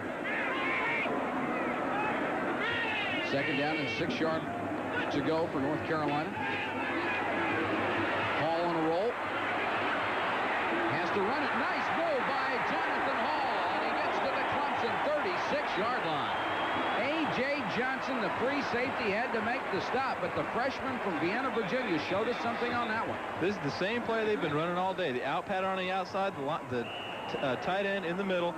Hall sees nobody open, turns upfield, makes a good move to get forward and get all the positive yards he can. Harris Barton out there delivering a good block for Jonathan Hall. Jonathan Hall showing he can run that football. 13-yard gain for Hall.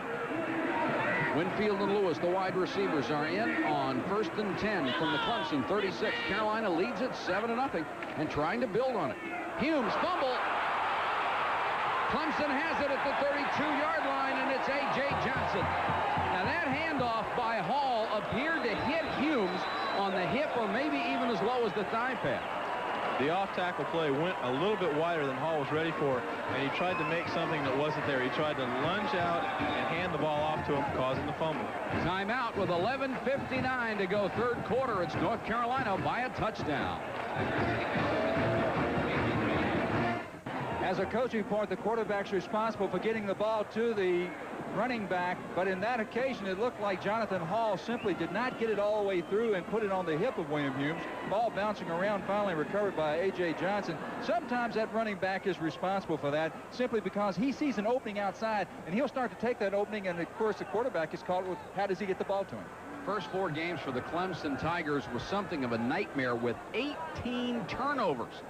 And in the last 4 games, you know why they're 4-0. They've only committed 5 turnovers in that stretch. Well, we know we have one today. I think that includes today. I think they had 4 for those 4, 1 for today. Good point. And Hall talking with the Carolina coaches on the sideline. 1st and 10 for the Tigers. They may have gotten a quick start, and the fullback Tracy Johnson goes down as John Phillips, the right guard, appeared to get off a half a count ahead of the snap. They may want to decline this one. No gain on the play. North Carolina did this a lot last week. On 1st down in the opponent's territory, they came up on 1st down to show blitz and then backed out of it. As a quarterback, you realize that they're only really going to blitz when they're trying to take you out of a good play. They don't want to put themselves in a bad position. The dead ball, illegal procedure, offense, 1st down. They don't want to put themselves in a bad defense unless they feel like they have to.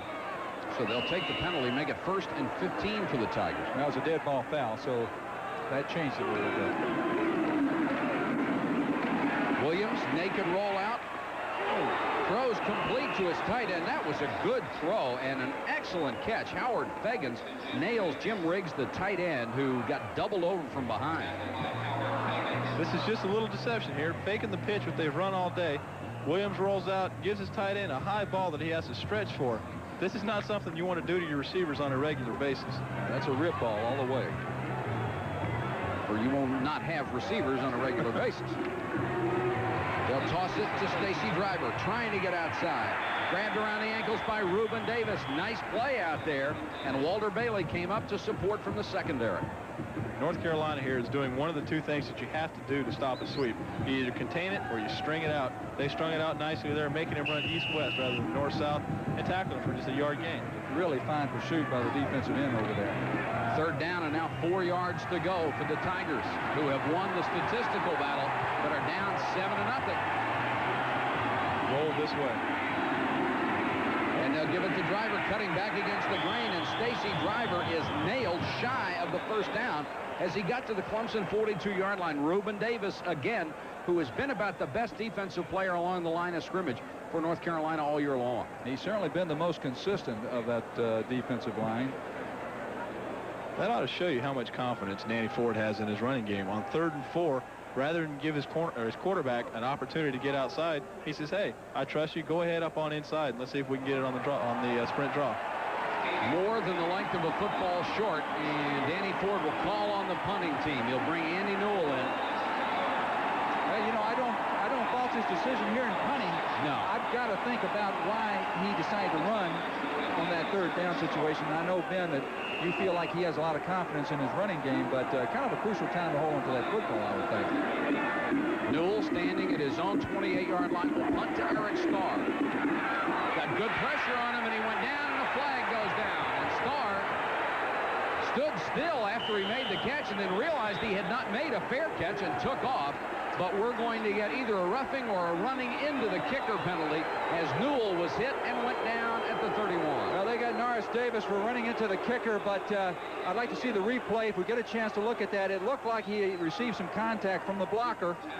And, of course, if he did, and then he hit the kicker, everything should be off. Well, they didn't have a pre-designed rush on. They weren't trying specifically to block the punt. But both outside rushers did have an opportunity.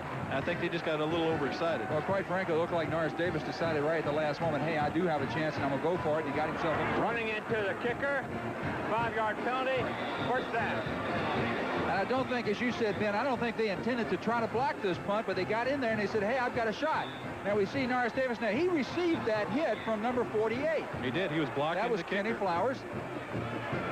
Back to live action, and Clemson will get the ball into North Carolina territory. That should have been a no-call situation. North Carolina need to hold Clemson right here. They don't want to give Clemson a second opportunity and let them capitalize. That would take almost all of their momentum away from them.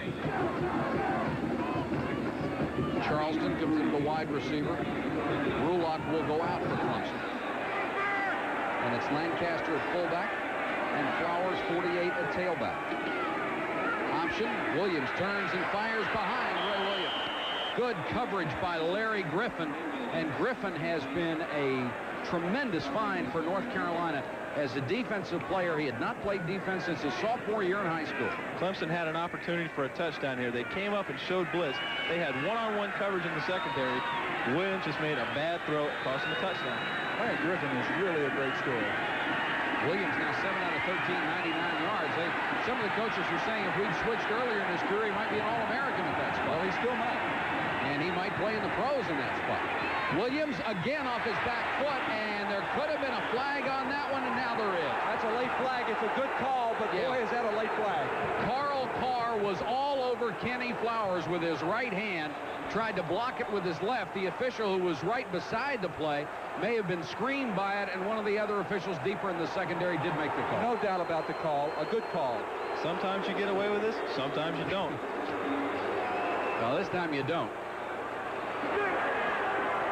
Defensive pass interference, first down. Let's get a chance to look at these linebackers. Now, we got a guy flashing across. Now, watch Carl Carr. He doesn't want Flowers to get ahead of him. He reaches that right hand over on that shoulder. No doubt. Pass interference. So 2 gift first downs for Clemson, and the drive has reached the North Carolina 45-yard line. Flowers, big hole. 35, Larry Griffin pushes him out of bounds there. Very close to another first down. Good-looking runner. Good-looking runner. He gets out there and he gets that high knee action, and he really looks like he's intent. Here we see that just a little delay from the I formation. He gets that hole really off to the left. He takes it. He breaks a tackle right here. He's got great ability to stay on his feet. Finally, Larry Griffin, of course, ever up there. Ken, when we were talking about recruiting earlier in the show, you take a look at their 3 top tailbacks. They're from Griffin, Georgia, Daytona Beach, Florida, and Jacksonville, Florida. Well, I said they were all from Florida, 2 from Florida. It is a first down. This is Flowers, cuts off right tackle. Really took a shot. Carl Carr nailed him along with Feggins and Noel McCahern, 86. Again, talking about those linebackers, look at Carl Carr. Intent, concentrating on that ball carry, gets over and delivers a heck of a blow. And of course, I always feel sorry for that other defensive guy coming up from the other side, because he's got Carl Carr coming at 4'4", and he usually takes more of a blow than the offensive back does. Carr listed at 219, looks bigger than that. 2nd and 6 for the Tigers. Stacy Driver now in at tailback, but that's Flowers, who's moved up at the fullback spot, and he's down to the 25-yard line. Brett Rudolph made the tackle that time, and this is the 3rd time that Clemson has been able to threaten. They have yet to score, however. As we said earlier, they're picking up statistics, but they have not put any points on the board.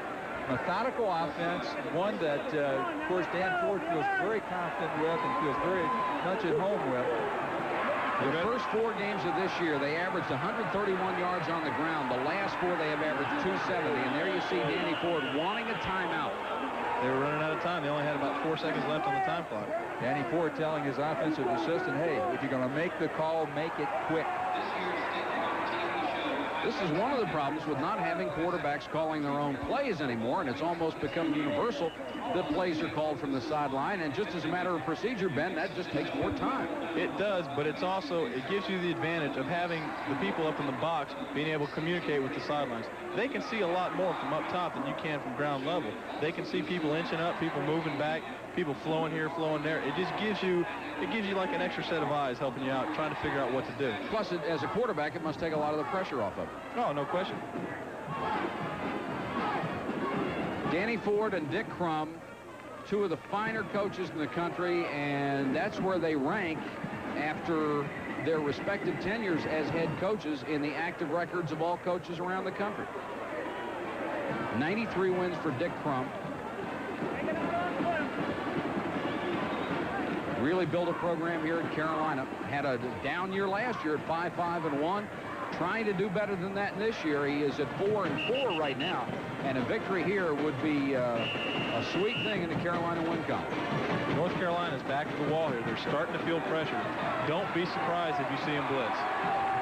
2 fullbacks. Quarterback sneak, and this will be close at the 25-yard line. McCahern indicating they didn't make it. I like the way those defensive linemen come across and start pointing the other way. Especially when they weren't in on the tackle. That's exactly right. Just the fact you can stand up and point shows that you weren't in there. Well, they're not even, that is a mark. You know, that is a referee's mark. How in the world can you decide where that ball should be now? I mean, if you looked at the replay and you looked at his initial forward momentum, he was well across the first down. As they unpiled him, though, he'd gotten pushed back. The nose of the ball must cross the 30 for a first down. No field goal try. They will go for it. In every other situation, it's been a quarterback sneak. It is again. He's got it. Second effort, I think, got him the first down. His initial charge, he was stopped at the line of scrimmage, but then Williams used that 200-pound, 6-foot frame and leaned forward. Like I told you, fellas, when it comes to push to shove, they muscle it out. You give it to your best back. Now, you're talking about getting tense. Look at the defensive line. Look at the offensive line. You can't get any closer, eyeball to eyeball, of course. And the offense should have the advantage knowing the snap count. Well, they got it by about half the length of a football. It's a first down at the 24-yard line. Lancaster, the fullback. Flowers, the tailback, out of the eye. Williams turns to throw the other way, and it's complete to Williams, and then he dropped the ball. Is it a completion or not? Yes, it is. Complete at the 12-yard line. They are saying the ground caused the ball to come loose. I think it's a flag further back at the line of scrimmage. And it may be a hold. It is. You've seen Williams on 2 consecutive pass plays. They've had the same play, just run to different sides. He's coming back. He's not setting his feet, and he's throwing the football behind his receivers. He's had 2 potential touchdowns taken away because he's thrown the ball behind his receivers. I'm not sure whether he did it on that one, but I thought a point you made earlier was very good, that he was throwing the ball off his back foot, and you don't get as much on it. Here's the call. Holding. Offense. First down. We'll see if we can pick up the holding call. Very difficult. We might have Steve Reese, 63. He might have hooked that arm on the defensive rusher. First and 20. They'll give it to Flowers. Getting outside and tripped up. And it was Norris Davis making a saving tackle. He almost got caught inside, When Flowers cut outside, Davis just got him by the shoe tops. I think you said it right, too, a saving tackle, because if he'd have reached that sidelines, I don't think anybody would have caught him. Norris Davis coming up. He's a last hope out there, and he dives, and Kenny Flowers hadn't been tripped up all day. That's the first time. Larry Griffin was back there, but was being handled rather well by a downfield blocker. Flowers with 53 yards on 16 carries. Blitz. No, they backed out of it. 2nd and 16. Williams to Flowers. He'll get about 7 yards. Again, Norris Davis up from a safety spot to make the tackle. North Carolina showing blitz and then backing out of it, dropping into a 2-deep zone. Don't be surprised here if you see them bring the strong safety and the weak side linebacker to try and contain the rollout and try and put some pressure on Williams. McCahern comes out of the ball game. Ron Burton, number 97, is in. North Carolina State with another touchdown. Virginia with a touchdown. It's 23-10, third quarter. We'll keep you on top of that one. Third down, 9 yards to go. Rodney Williams to throw. Middle. Incomplete. Over the fingertips of Jim Riggs, his tight end, and Norris Davis was back on coverage. This will bring up 4th and 9. This is just a sprint draw fake. He sets up in the pocket well, but he's looking at his receiver the whole way. His receiver is very well covered, and he's lucky that one didn't get picked off also. So Clemson will line up to try another field goal. This is David Treadwell, who is 0 for 2 today, 9 out of 16 overall. This will be a 41-yard attempt. His longest has been 40 this year. Will they run the fake here? Treadwell's kick. He's got this one. David Treadwell, the 6-foot sophomore, pounds this one through, and with 5:57 to go in the third quarter, Clemson finally gets on the board.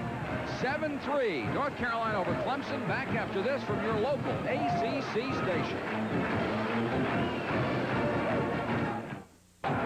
It's 7-3, North Carolina leading Clemson. We have 5:57 to go in the third quarter. And I think North Carolina's defense really deserves a lot of credit for this performance. They've hung in very well. They've given up yardage between the 20s, but they've kept Clemson out of the end zone. That's Otobari Rubio set to kick off. His only other kickoff today was 7 yards deep in the end zone and not returned. We saw him in the first game we covered Clemson this year. Kick one into the seats over the fence. Over the fence, hit the walk around the stadium and into the stands. As a field goal, it would have been good from 80 yards. You don't get a 10-yard field goal. I'll tell you an interesting story about their place kickers after this kickoff. But you could, of course, on a fair catch. That's right. With a free kick, Lewis is deep to receive. Line drive kick this time, and Lewis at the goal line. Oh, he's got it open right there. If he can pop it. That's a great block. Got to the 30, to the 32-yard line. Just got a terrific block from Brad Sullivan. You got another late hit. This one's on Carolina. Yeah, this is what drives you crazy. You got if he could have popped that opening, it looked like he had that seam right there. Now Eric Lewis makes the catch on this, and it really opened up for him. Now he starts to hesitate right here. Now watch this block by Brad Sullivan, who comes up and picks off number 11. And we're going to see a late hit coming up here right at the end of the play. No, we didn't see it, but it was against North Carolina. It was well after the play, and it was uncalled for. He came up and just cracked a guy in the back of the head with his elbow. Well, you know, these guys sit on the sidelines the whole game and get to go out there and cover a kick or return a kick, and they get fired up and they'll take a shot at you. Always used to be more afraid on kickoff returns and punts, etc., than I was at any other time in the ball game. I'll move it back to the 16. A dead ball, personal foul, receiving team. It's first down, 25. And that's really saying something, because I was afraid a lot during the ball game. We have had more than our share of personal fouls in this ball game, and we have a lot of time to go. 5:48 left, third quarter. What hurts even more than the 15 yards is it was tacked on as a dead ball foul, which means instead of being 1st and 10 from 15 yards farther back, it's 1st and 25. And they'll spot it at the 16. Clemson trying to claim some momentum. This is true at the tight end, shifting back to the far side. They split the backs this time and give it to Humes. Humes cuts it up, Another flag goes down as Humes is at the 25-yard line. Terrence Mack made the tackle, but Humes carried him for about 4 yards, and we'll check the penalty for it. Now, that flag came down at another place where you'd expect Carolina to be in trouble, and it was a clip. Penalties here in the second half are killing North Carolina. You saw 2 of them keep drives alive for Clemson to come down and get their field goal. Here it is. They return a kick with good yardage. They got good field position. They lose 15 more. It's 1st and 25. Here they pick up about 12, 13 yards, get half of it back. Another holding penalty. Now they have 1st and forever. That is the 7th penalty. Clipping. Offense. 1st down. We'll see if we can pick up the clip, and I think it'll come at the left-hand side of your screen, probably from Earl Winfield or your wide receiver coming in and cracking back. That looked like a pretty good, except that's where his head is. His head's on the guy's back. It's definitely a clip. 7 penalties, 68 yards against North Carolina. They try to keep it on the ground and wedge out some running room. Well, that's not the place to wedge it out. You know, it takes a little courage to call a pass play right here, but, you know, I would think you got a chance to pick up some yardage, and you got to if you're going to get out from under here. What do we have? For 2nd down and how far? Again, a mishandled snap. And you'll remember earlier in the telecast, somebody mentioned the importance of the quarterback center exchange. Well, that's right, Mike. It is 2nd and 30. And Hall does want to throw over the middle and short of Streeter. He had him. Streeter was wide open, cutting across the middle. I can tell you from personal experience, when you're throwing from the shadow of your own end zone, even if you have somebody wide open, you're just a little bit tense because you know if you throw an interception here, you're in the doghouse. I mean, that's not something you want to do ever, but you most don't want to do it down here. Well, Eric Streeter could have run a long ways with that football had Jonathan Hall gotten it up. Well, he's got to run a long way for a 1st down. Now 3rd and 30.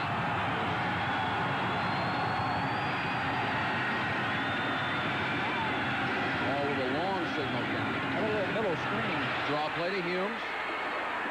Humes gets up to about the 19-yard line where Terrence Mack, the bandit, brings him down. But they'll have to punt again and bring on their big weapon, Tommy Barnhart.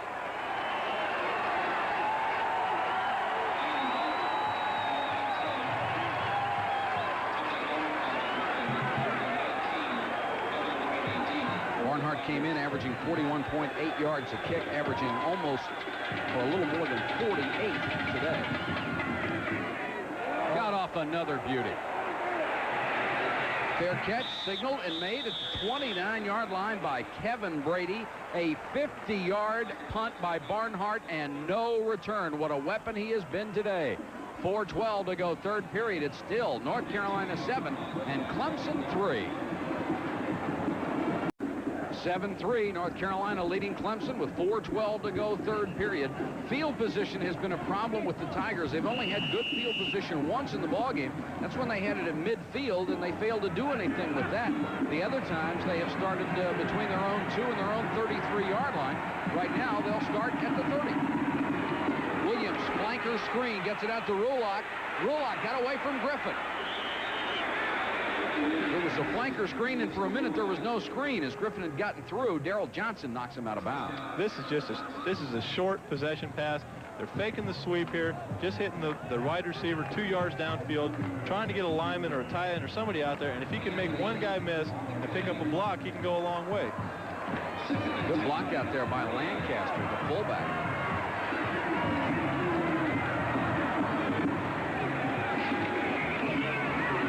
Driver explodes up the middle. Griffin makes the tackle as he reaches the Carolina 43-yard line. They keep coming at you. Nothing fancy about this one. Just a straight lead, a fullback lead. Tracy Johnson taking out the linebacker. Puts a good block on Carr. And Kent, Stacy Driver doing a good, Tracy Johnson rather, making the block on Carr, and Stacy Driver doing a good job of running the football. 18 yards for Stacy Driver, 1st down, Carolina 43. This is Johnson, or Lancaster back in at fullback. Reuben Davis makes the stop as he gets inside the 40. No, it's Kenny Flowers at fullback. They can keep coming at you. Boy, they do. They rotate those guys like crazy. When Driver gets tired, just give it to Kenny Flowers. Again, Flowers coming into the ball game with almost 700 yards rushing. Now Tracy Johnson will come back in at fullback, and Stacy Driver is back in the tailback. A lot of talent on this club, and Danny Ford likes to rotate. Rulock goes in motion. Driver. No, sir, not this time. Hit by Norris Davis up from the secondary, and a good tackle. Got some help from Mike Johnson. I think we need some more good football names like Jim Bob or Billy Bob. You know, I've never seen so many Stacy, Tracy's, and Terrences. Everybody names their kid Terrence. Ball spotted at the 40, where it will be 3rd and 5. Rulock and Williams, the wide receivers, both to the near side. Johnson, the fullback, Stacy Driver, the tailback. Here comes the reverse. That's a reverse they ran against Virginia. Williams, driven out of bounds, but he's got a first down at the 29-yard line. And it worked almost as well as it did against Virginia. Well, the reason this play goes is because they've been running the option so well. North Carolina is really, really pursuing hard to try and stop the option because they've run it so effectively today. One person doesn't stay home, it allows them to break containment, and that's why he got so many yards. The last time Ray Williams ran that play, it was for 25 yards and a touchdown. 1st and 10 Clemson at the North Carolina 29. Rodney Williams, flag is down. Williams hit from behind, lost it, and got it back. Antonio Goss, blitzing from the right end, made the stop, but there is a flag down. Well, I tell you what, they're lucky they got to him before he could get it off. Rulock had his man beat one-on-one to the post. And Antonio Goss got there so quickly because he got an extra step. Well, that's one sure way to get there on a blitz. They've got Norris Davis down on the North Carolina sideline on the bench and have the medical personnel over there working on it. Here's the call. Offsides, defense, first down. So that'll make it 1st and 5 as they spot it at the 24. You can obviously feel the momentum swinging toward Clemson. There's Norris Davis working on that appears to be the right calf and maybe a cramp. And I think he got a little block on that reverse a couple of plays ago. Williams gives it off to Flowers. Cuts it outside. Got a good downfield block on Flowers to the 21-yard line. Clemson backs set up their block so well, and it doesn't look like much if you're not paying attention, but just 1 or 2 steps upfield and then breaking out is going to make the defensive man make a decision as to what side of the blocker to go to. Well, he's 4'4", and you can't make a cut like that unless you've got tremendous speed. He just starts it up in there and makes that dead left cut, and it's awfully tough to get that pursuit over there. Clemson down 7-0 has now made it 7-3 and driving for more just outside the 10-yard line. Flowers got speed and room. Touchdown.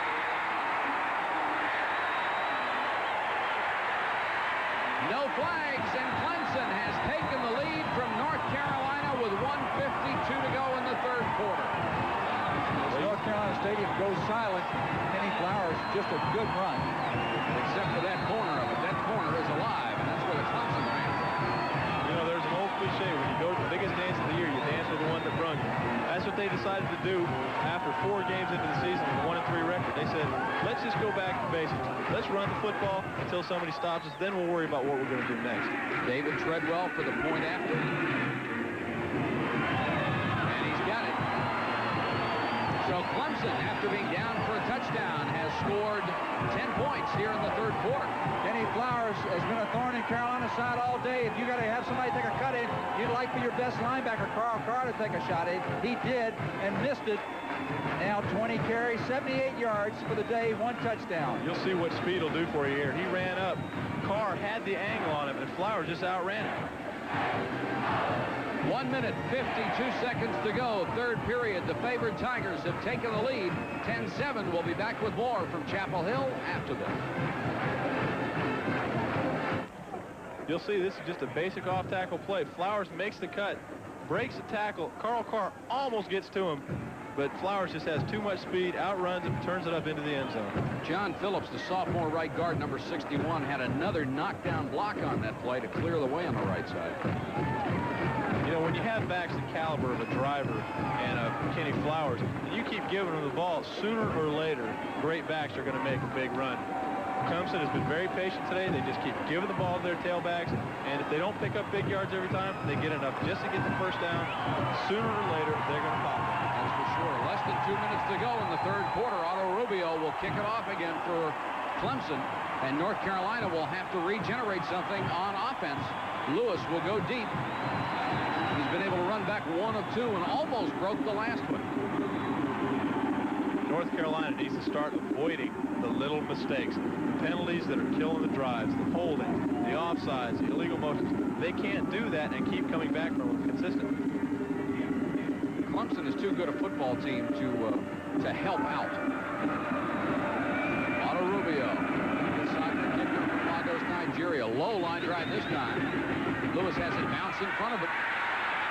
Will pick it up from the 2, and he's in trouble. Down at the 8-yard line, Donnell Wolford, a reserve cornerback, the first man down to hit him. And Otto Rubio got away with a low line drive kick, which will normally get you in trouble. Well, ill-fated from the very beginning, this kick. Donnell Wolford coming down. You see number 20. He's down there for one mission alone, and that's to stop that ball carrier, and he does a heck of a job on Eric Lewis. Great camera coverage, guys. 1:43 left. Carolina in awful field position, starting at their own 8. Franklin shifts and then stays on the near side, and they'll give it to Humes. Humes out to about the 13-yard line. Matt Riggs, the strong safety, Mark Dragon, Dwayne Meadows, all in on the stop for Clemson. It's important for North Carolina to get something going here and make a few first downs. Their defense has been on the field a lot this second half.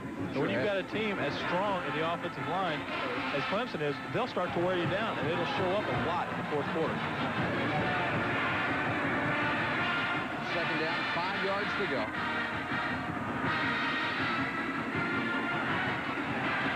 Hall on the fake and throws complete to Winfield. Winfield up near the 30-yard line before he's rolled out of bounds. And it was Donnell Wolford again on the coverage that time. Nice throw by Hall. This is just a simple little out pattern. He's going to go up to about 12 yards and turn it out and come back towards the quarterback and towards the sidelines. Clemson is playing a 3-deep zone, and they're playing off. They're giving about a 10-yard cushion. Carolina this year has thrown a lot of the 3-step drops, the quick outs. They have not thrown one of those today. There are the statistics on rushing and passing. Fenner into the ball game, trying to get it wide. He can't do it. Henry Walls helps string it out for the Tigers. And we have a Clemson player that's down. And it's Eldridge Milton, reserve linebacker, a senior, a little slow getting up. Jonathan Hall has a lot of poise for a freshman. Doesn't he? He throws the ball well on the run. He really does. Watching him yesterday out there, they were taking hit shots during their practice session, and he really acted like there was nothing unusual about the controversy about whether he'd start or whether Kevin Anthony would start. Ben, you mentioned earlier in the ball game, as we see Eldridge Milton getting up to his feet, that Clemson had been playing a lot of man-to-man coverage defense in the first half. In the first half, they did, surprisingly. Normally, Clemson only plays a couple of coverages. They blitz and play man when they feel like they have to. If not, they play their stock package and say, hey, can you beat us in this? If you can't, we're going to win the game. The announcers for this game are approved and selected by Jefferson Pilot Teleproductions, and a rebroadcast, retransmission, or reception without the express written permission of Jefferson Pilot Teleproductions is prohibited. Ball spotted at the 30, second down, and about 9 for North Carolina. Time running out in the third quarter. They're down 10-7. Hall with a fake against the blitz. Deep over the middle. Incomplete to Streeter, and the crowd reaction, they wanted some kind of a penalty. Oh, the Carolina sidelines is hot. Streeter had his man beaten deep up the sidelines. The ball was just out of his reach, and I got to say that if he might have had that extra step, if he hadn't stumbled in, he might have had a good chance of catching that football. Now, that's a very, very questionable situation of whether that was pass interference, because their feet did hit, and, of course, Streeter went down, but the referee felt like it was incidental contact. Hall 4 out of 10 for 71 yards. He's facing a passing situation now on 3rd and 9. Clemson with a straight 4-man rush. Winfield, and the official right on top of it said he trapped it. Would have been enough for a first down, but it will bring up 4th and 9, and Hall really upset I believe, with himself on that throw, because Winfield, again, had some open territory around. Well, one of the advantages to having a quarterback that has a lot of mobility is as you're rolling out, it gives your receivers time to develop their patterns. Winfield had gone down almost 25 yards and turned and came back on the comeback pattern. The ball was just a little bit lower. They might have had a good pickup. Barnhart, who's had a great day and a great year, is set to punt again. This time he didn't get all of it. Brady hustles up to make the catch. Has the ball at the 36-yard line. 34-yard kick, but no return, and one of the few times this year that Barnhart has not kicked the air out of it. You'll see the comeback pattern I'm talking about here. He just takes his pattern all the way up the field, lets the defensive back turn and look for the ball and lose vision on him. Comes back to the ball. They said he didn't hang on to it. Well, we can't tell from this angle, of course. They certainly have a better angle than we do. The Tigers have the ball at the 36-yard line. 4 seconds to go, third quarter. This will be the last play of the period. And they'll give it to Stacy Driver, and Stacy Driver is clobbered by just about everybody. Johnson, Carlton Bailey, Norris Davis. The entire North Carolina defense seemed to know that was coming in advance. Knocked him down for no gain, and that is the end of the third quarter. Clemson on top of Carolina, 10-7. We'll be back with the fourth quarter from Chapel Hill after this word from your local ACC station.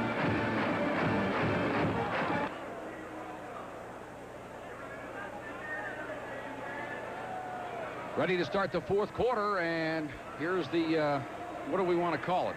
What are we willing to call it? Ben Bennett, Mike Patrick, Ken Willard. Nice to have you with us. We're in Chapel Hill, North Carolina on a gorgeous November afternoon. And Clemson leading at 10-7 right now. Carolina jumped to a 7-0 lead at the half. Clemson came back, and it was all Tigers in the third quarter with 10 points. And it's been a running show for Clemson. 78 yards for Flowers, 60 yards for Stacy Driver. First and 10 here from the 37.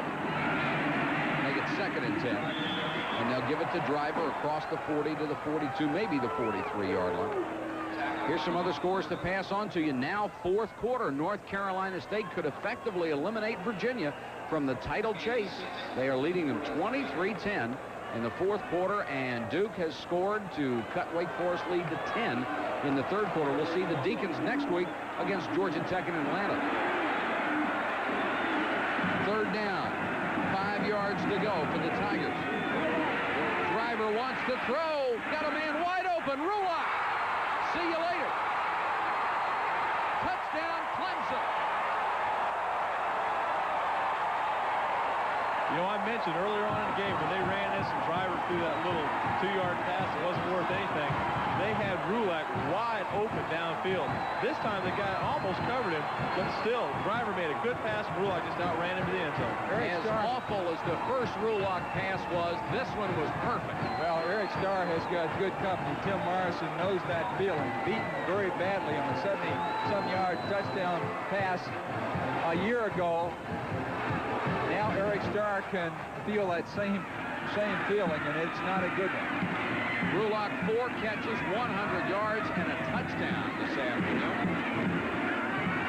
The point after by David Treadwell is good, and Clemson has jumped on top 17-7. This is a great ball here. What sets his play up is how well Clemson has been running the sweep all day. Clemson has been running it effectively. Cornerback came up to support on the sweep. Driver pulled up and hit Rulock, who's a fantastic athlete and a big play wide receiver going into the end zone. Pretty good arm here by Stacy Driver, don't you think? It's a nice tight spiral. That's all you can ask. Give him a chance to catch it and run with it. Well, I don't think there's any chance of anybody catching him, although Eric Starr almost does a great job of catching up with him. Terrence Rulock can't move. Well, the question now, with Clemson obviously getting all the momentum and leading by 10, what do you do if you're North Carolina? Do you make a quarterback change? We've seen Jonathan Hall in there the whole game. Anthony is down there on the sideline. Well, quite frankly, Jonathan Hall doesn't deserve to be replaced at this point. I agree. He has done nothing to warrant that. However, this is the type of situation you get into if you make a quarterback change. Pretty soon, you have to start making a decision every other series of downs of when are you going to put somebody in.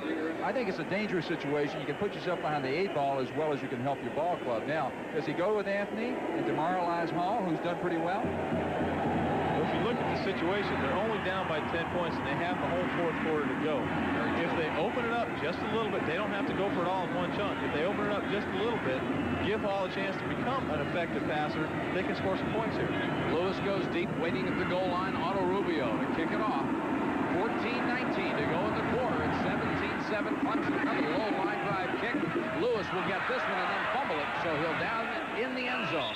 And North Carolina will have to start from its own 20.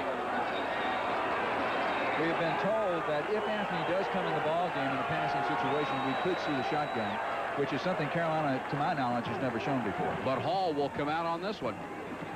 Didn't take long, 45 seconds, because 57 of that 63 yards came in one play on the Stacy Driver pass. Freshman Jonathan Hall brings them out. There are his numbers on the day. Truitt is into the tight end. He'll go to the top of the screen. Humes at tailback. Tries to go up the middle. It's about 5 to the 25-yard line. Looked like he was stumbling as he took that handoff. Clemson obviously sensing that North Carolina is going to try to get a big play. They're playing the 3-deep zone, and they're playing back. They do not want to give up the long pass, the big gain. They don't want Carolina to get back in it with this much time left in the fourth quarter. Well, they can't afford to play too loose, because you get up there and get a field goal, and you can be right back into it. 2nd and 5 for the Tar Heels. Deep sideline to Streeter. What a catch. That's a big lick catch right there. And he landed on the ball, and I think he knocked the wind out of himself. But what a grab by Eric Streeter. Ben, you were so right. Wesley McFadden was back by 12 yards, and he was still backpedaling. You can see him at the top of your screen or to the right of your screen. He's a good 10 to 15 yards off of Streeter. Now, Jonathan Hall throws this ball a little high, and Eric Streeter makes a fantastic grab. Well, Clemson's defense went from what they've been playing, which was a 3-deep zone, to a 2-deep zone. And that's the places you want to hit that zone. You want to hit it on the outsides, by the sidelines, away from the safeties. 1st and 10 for Carolina. Brad Lott gets the ball on the delay into Clemson territory to about the 48. Keith Williams on the stop. Ben, when you see something like that as a quarterback, you must start drooling knowing you got that much room to throw. Well, when you see that kind of defense, it's designed to take away the short pass and to make you throw the ball farther downfield. Now, the 3 dead spots in that zone obviously are right down the middle and way on the outsides. If you can stretch those DBs and make them cover the whole field, it's a tough job. Eric Lewis is in at a wide receiver. As they go with 3, Hall appeared to turn the wrong way, or the back went the wrong way, and he slipped down, killing the play back in North Carolina territory at the 48. Whichever way it was, it is not a timely situation. Once again, North Carolina here in the second half making little mistakes that are stopping drives. They went from having 2nd and 5, now they've got 3rd and 9. Quinn Smith, number 87, is into the wide receiver for Carolina. He's flanked to the far side. 3rd down, 9 yards to go. North Carolina needs to show some offense. Here comes the blitz. Hall in trouble, got away. Might be able to turn this into a big play, and does. Quinn Smith at the 36-yard line. You see a classic example here of the one thing that kills the blitz if your quarterback breaks containment. They're playing man coverage in the secondary, and they bring the blitz up inside. Jonathan Hall shows good mobility here, avoids the tackle, and gets outside. He's all by himself and makes the big play here. Excellent throw, too, and almost broken up by Wesley McFadden. But Quinn Smith, good, smart football and coming toward the quarterback. 18-yard gain and a 1st down for North Carolina at the 35. They'll give it to Humes on the delay. Humes with a big hole to the 24-yard line. Should be another 1st down for North Carolina. Keith Williams again on the stop. Good run by William Humes. You'd like to see him keep it going. There's that counter move back up the middle. Now watch him put on brakes. Like to see him keep going. Doesn't gain anything by coming to a stop. Good block there by Brooks and Incorminius. And Creighton Incorminius is right tackle, 6'4", 318, running loose in the secondary. Just what a cornerback would love to see. A 318-pound lineman bearing down on that. 1st and 10.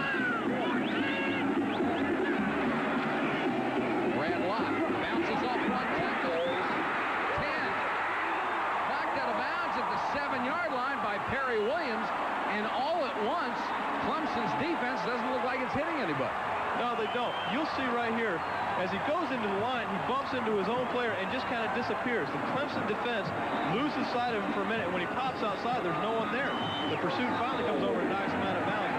But that happens a lot of times. You run into the back of your own offensive lineman, and the defense loses you. First and goal for North Carolina at the Clemson 6. It's 17-7 Tigers. The fake to Humes. Hall wants to keep it. Dives, and they say he's out of bounds. They'll mark it at the 2-yard line. He got his upper body to ball in, but I think his knee hit right before he got in when he dove. Now, good effort by Sheehan. Pat Sheehan leading Jonathan around. And Pat Sheehan has got a lot of beef going in one direction. Now, watch Jonathan Hall. He wants that goal line.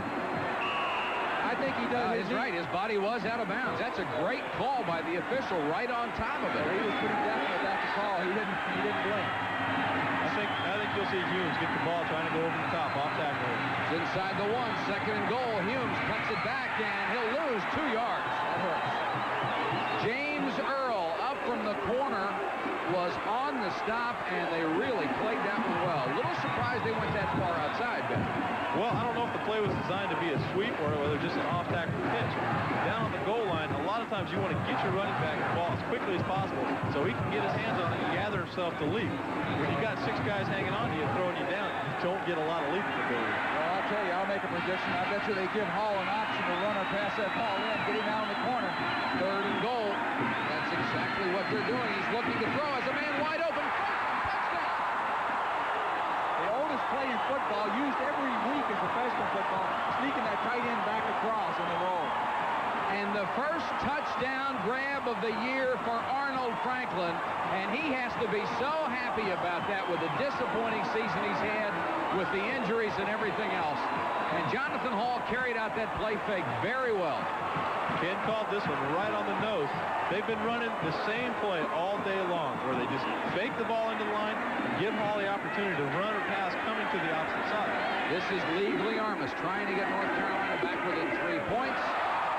And the point after is good. 10 minutes and 37 seconds left to go in the ball game. The tendency to defense this kind of play is for everybody just to flow. When Jonathan Hall pulls up and throws back across, you can see there's nobody within 15 yards of Arnold Franklin. Well, we mentioned the possibility that Hall might not be in there a long time, but on the strength of that drive, he may be in there forever. We'll be back after this from your local ACC station. The grand opening, the new Stanza Wagon. Space of a... You'll see the same play we've been talking about. Hall rolling this way, the defense pursuing over here. Franklin just sneaking back out the backside. Oddly enough, in a lot of offenses, that pass pattern is called a hide route. Well, he did a good job of hiding. Now, you can run that a couple of different ways, of course. You could have come from the right side and snuck across, but of course, what they elected to do was to hide him over there like he's pass blocking and then drift away. Jonathan Hall, on the strength of that drive, now 7 out of 14, 113 yards and a touchdown. The drive went 80 yards and was very impressive, 10 plays. Key play in that drive, besides the touchdown, obviously, was when Clemson blitzed, Hall broke containment and picked up big yards on a 3rd down and 6. Now, that catch by Eric Streeter was not a bad catch either. Great grab. This is Ray Williams back there with Rulock, deep to receive the kick from Kenny Miller. 10:37 left to go in the game. North Carolina is within 3. Miller a high floating kick. Williams from the 4. Trip Hardy down now in coverage, got him at the 18. Along with Danny Burmeister on coverage for Carolina's special teams. Clemson has not been stopped by the North Carolina defense in the second half. They have scored each time they've had their hands on the ball. A field goal and 2 touchdowns. John Madry, our statistician, keeping us up to date on everything, along with Harold Berger, our spotter. It's always a pleasure to work with them. Ball at the 19 now. Flowers the tailback. He'll get the football.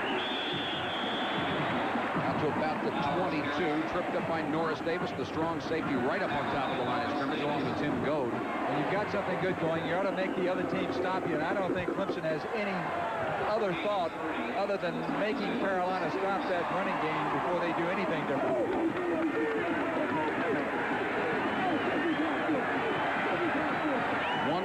back is Flowers, and he'll get the ball in the toss. And Norris Davis got out there in a hurry. He and Carl Carr cut him off at the pass, and Flowers slipped down.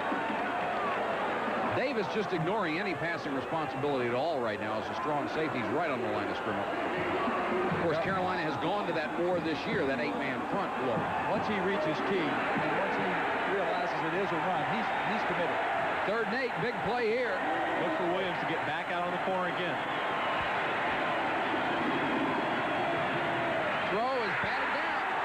Burton got his hands up. The 6'1", 240-pound junior from Richmond.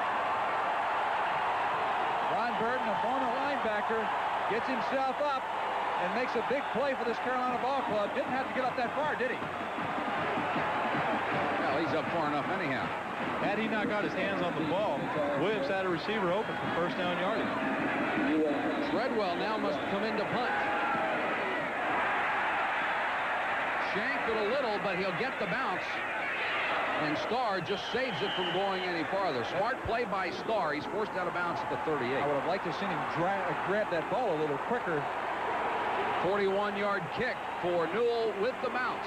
And North Carolina with excellent field position when we come back. 9:19 left. 9 minutes and 19 seconds to go in the ball game. Clemson 17, North Carolina 14, but the Tar Heels have the football back just shy of their own 40-yard line, 1st and 10. This is good field position for Carolina. Don't be surprised to see them open it up a little bit right here. They're not in the shadow of their own end zone right now. They might want to take a chance or two. Hall with Brad Lopp and William Hughes behind him. Franklin, the tight end to the near side, split the wide receivers. And a flag goes down. It looks like we had some movement in the middle of the line of scrimmage before the play. North Carolina State now 23-16 over Virginia in the 4th quarter. Virginia, if they got a touchdown, and we're not sure, obviously missed the extra point. Wake Forest and Georgia Tech, that's next Saturday, beginning at noon from Atlanta.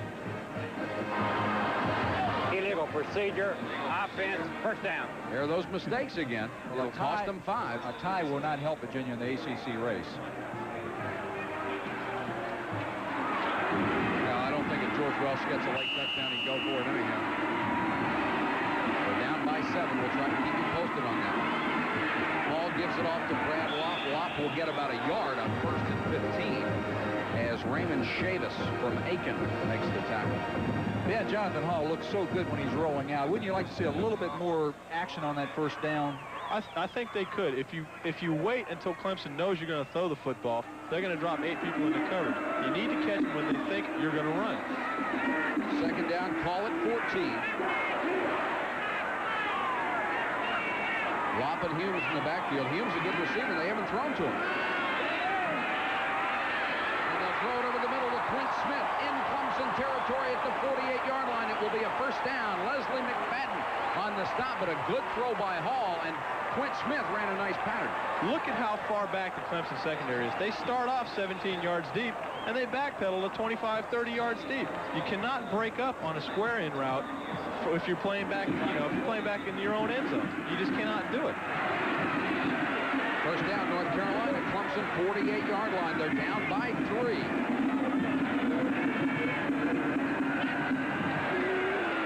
Humes.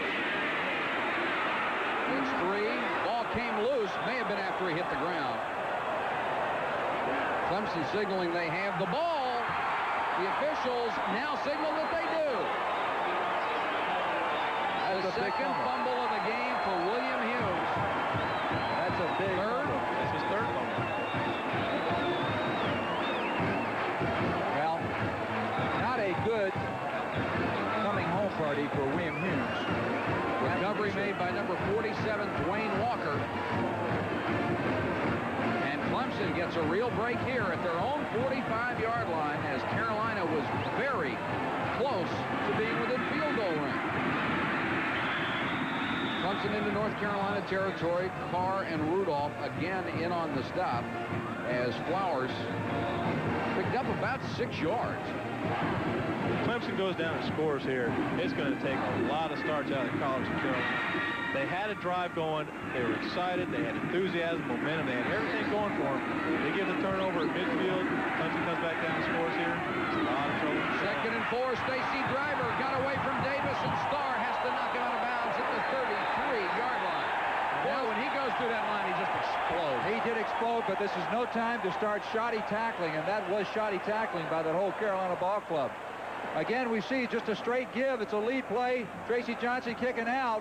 And Stacy Driver, there's your miss. There's another one by Davis. And again, driven out of bounds by Eric Starr. Stacy Driver taking no prisoners. Referees are fair game. 7:34 to go in the game. It's Clemson 17, North Carolina 14. The Tigers now at the North Carolina 33. Driver again. Inside the 30 to about the 27-yard line. I think you're going to see Carolina start to come with blitzes here. They're starting to feel the pressure. They're getting down inside what they call the red zone. They need to make something happen here. They need to put Clemson in a bad situation and make them make a mistake. Larry Griffin, about 40 yards to go now. Larry Griffin certainly has played the best in that defensive secondary. He's hurt, being helped off the field, replaced by Jim Young. Driver again. Hit hard this time as he reached the 25-yard line. Reuben Davis, number 93, again in on the stop. Sometimes when a team is making that inexorable drive down the field, you'd like to see them actually get that first down a little quicker so you can have a chance to get the ball back. This is what has really contributed to Clemson's 4-game winning streak. Flowers and Driver have racked up a lot of 100-yard ball games just in the last 4 between them. Third down, a yard and a half. And it's Flowers from the fullback spot. He's got another first down at the North Carolina 20. North Carolina came with the blitz again. They feel like they have to make something happen here. Again, that right-hand side of the Clemson line doing a great job. Super turn-in block there. Number 69, Wes Mann, does a good job, and Kenny Flowers runs that football. It doesn't seem any way to stop him right now. It's another Jacksonville, Florida product that Danny Ford has been able to recruit. Somebody take some good trips. Real quick, you'll notice one-on-one coverage on Rulak. Carolina's going to come with another blitz here. First and 10, they'll give it to Stacy Driver. He's got maybe 6 more before Darrell Johnson made the tackle, and they are just shredding the Carolina defensive line right now. They may be coming with a blitz, but the blitz is doing them no good at this point. They don't seem to be mixing up that Clemson ball club at all. Well, when you blitz up the middle, you're trying to stop a run up the middle, and they're not being effective in doing that. Second down, 4 yards to go. Clemson running a lot of time off the clock. Stacy Driver has now gone over 2,000 career rushing yards. He is number 8 on the all-time Clemson list. Reuben Davis fouls up that play inside the 15. We're under the 5.5-minute mark and counting with Clemson up by 3. Don't be surprised to see Williams go to the pass that he's used effectively today. Fake the ball into the line, take a couple of steps like you're going the down-the-line option, pull up and hit Rulak one-on-one. Wouldn't be a bad call at this point. He's thrown it pretty well, except he's thrown it behind his receivers.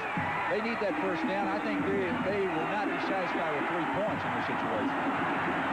Third and less than 3. Driver, they got him at the line of scrimmage. That'll bring up a 4th and 3 once again. Reuben Davis is in there. Norris Davis up from the strong safety spot. Interesting choice here for Danny Ford. You're up by 3. If you kick a field goal, you make the other team get a touchdown to beat you. Well, not only a touchdown, but if they really want to win the ball game, they've got to go for the 2. No, this would only make it 20 to 14. I'm sorry, you're exactly right. Well, that is a nice new call. Thanks. I didn't take it. I had basket weaving right before the math class. Treadwell comes on. It's a 30-yard attempt. Got plenty of distance, and it's straight through. I'll be honest with you, that's almost meaningless. Yeah.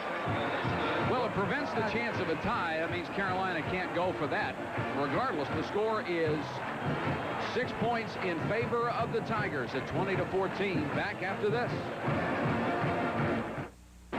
Clemson gets on the board to lead 20-14 with a field goal. 4:17 left to go in the ball game. They leave the door open for North Carolina, but the Tar Heels will need a touchdown. Here's what Clemson has been able to do with its season. They have won 4 straight and more than doubled their rushing yards per game and almost doubled the total offense. almost tripled their scoring. And that's what coaches like to see if you're in trouble. Well, or whatever Danny's secret is, he ought to bottle it, because there are a lot of coaches like to know. Well, he's only won 57, lost 18, and tied 2.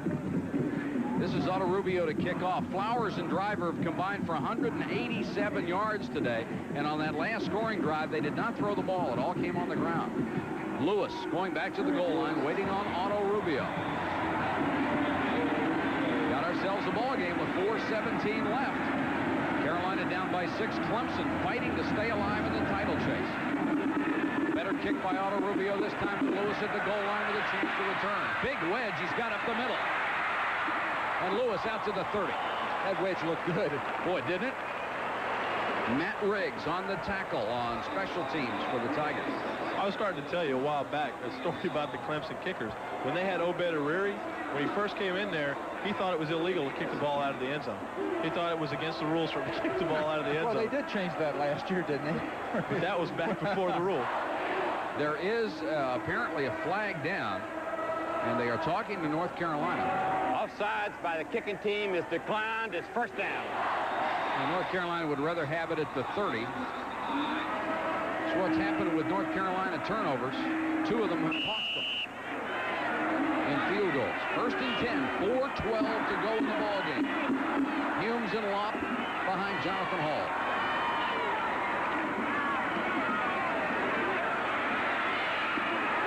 Complete pass to Truitt, the tight end, to the 43-yard line. Dave Truitt, 228-pound junior from Gaithersburg, Maryland, brought down by Beasley. Got a first final of the afternoon for you, and North Carolina State has beaten Virginia 23-22. You have to assume that the Cavaliers scored and went for the 2. That's it. George Welsh would never do anything else. No, I don't think so. You got to credit him for that, but you've got to credit North Carolina State for a major league upset this afternoon. And Virginia, for all intents and purposes, out of the title race. North Carolina State has been so close to winning so many games this year against the better teams in the conference. I bet Coach Tom Reed is just beside himself. 2nd and 7 for North Carolina. We're down to 3.5 minutes left. They have the ball at their own 46, down by 6.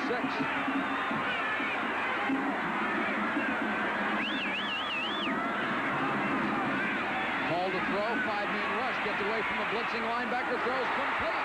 That's Quint Smith to the Clemson 38-yard line. Perry Williams on the stop. Good throw by Hall and a nice grab. He has hit 6 straight passes.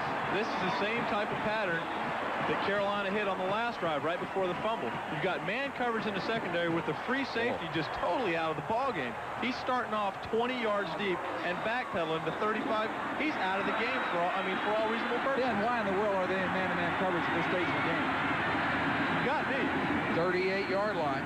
Winfield or Streeter, one of them was held on that last play. Humes fighting for yardage, gets to the 32.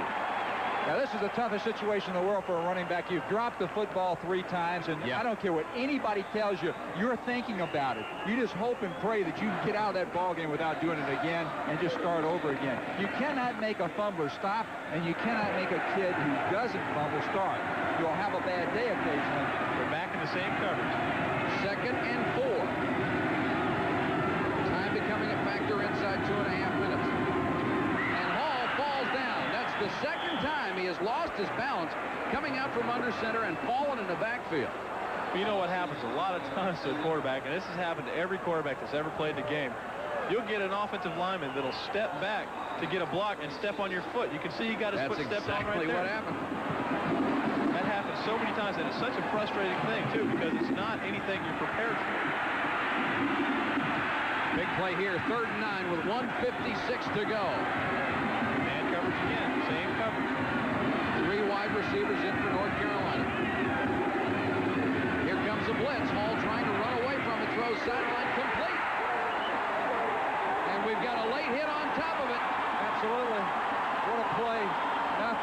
What a dumb play on the part of the Clemson defender. Well, Beasley came in there late. I think what he was concerned about, I don't think it looked to him like the receiver was down. Well, this is the second late call on Gene Beasley.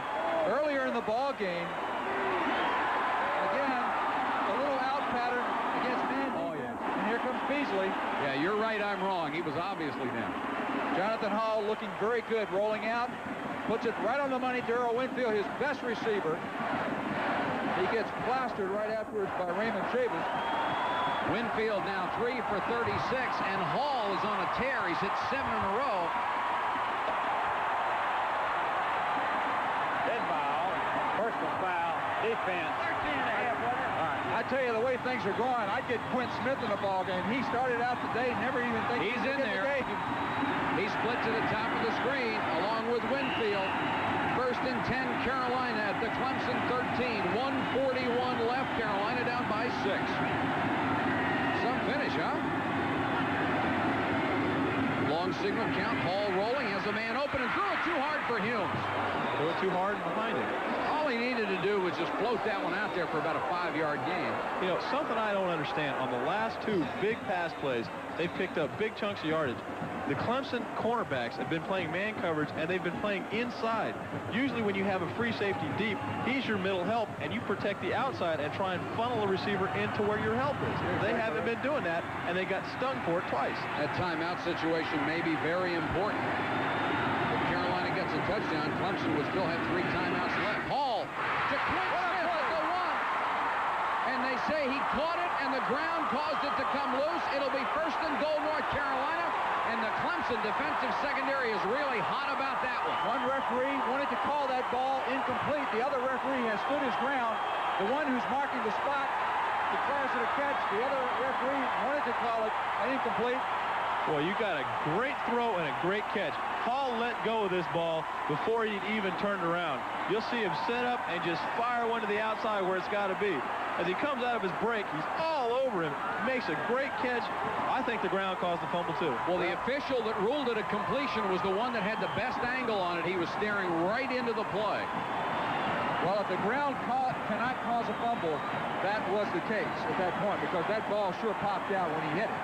1:19 to go, first and goal from the 1. I believe Clemson has used the timeout. Well, we'd love to say a lot of nice things about Quint Smith, but no one knew anything about Quint Smith coming into the ballgame except he was a third-string flanker. He has come in and has been a hero in this ballgame. 4 super catches in crucial situations. Jonathan Hall has been on fire here in the 4th quarter. He is 12 out of 20, 180 yards and a touchdown. And we understand that was Carolina's timeout. They have 1 left. Clemson has all 3. And they may need them shortly. You know, it sounds kind of odd to say, but North Carolina doesn't want to score too quickly here. I know what you're going to say, but I think they want to score no matter what. Quarterback keeper by Hall. He didn't get there. Not bad. Even though one of his linemen is signaling that he did. He was stopped shy about a foot away from the goal line, and the clock is running with 1:06 left. Well, you like to use this. You'd like to milk it down about 25 seconds a time. Derek Finner going in the ball game. I almost caught myself saying Ethan Horton going in the game. Again, replacing Humes. Carolina has 1 timeout left of its own. And they're doing exactly what you suggested, Ben. This is it. It comes down to desire right now. Quarterback keeper. He was in. He was in. None of the officials have signaled it will be 3rd and goal, and now time is ticking away. We're down to 33. And they'll send Humes back in. Well, you better get this one off quick and then call your timeout. I'll bet Carolina goes with the quarterback sneak again. They had it 1st and goal at the 1. 2 sneaks have gotten them 2 feet. I think he was over last time. Humes stumbled, and they've got the touchdown. Holy cow, 10 seconds left. I thought Humes was going to fall down in the backfield. Regained his balance and got it in. This place is going bananas. Now, this is the major league game for this school at this time. Not since 1971 have they seen a Carolina team win in this stadium. Against the Tigers, and Lee Armas will come on to try to do it. It's not, they haven't won yet. They've got to make this extra point here. Lee Armas on to try the point after. He's got it. 10 seconds left in North Carolina. For the first time since 1971, if they don't win this one, it's as close as they'll ever get. I think we could safely say it's the first time since 1971 at least they've been ahead with 10 seconds left. I think you're right. The Carolina sidelines, they're going bananas. They're bonkers over this. They're finally, after 14 years, have beaten Clemson in their own stadium. Well, I tell you what, if they win it, and I will say if because there's 10 seconds left, they have certainly earned it.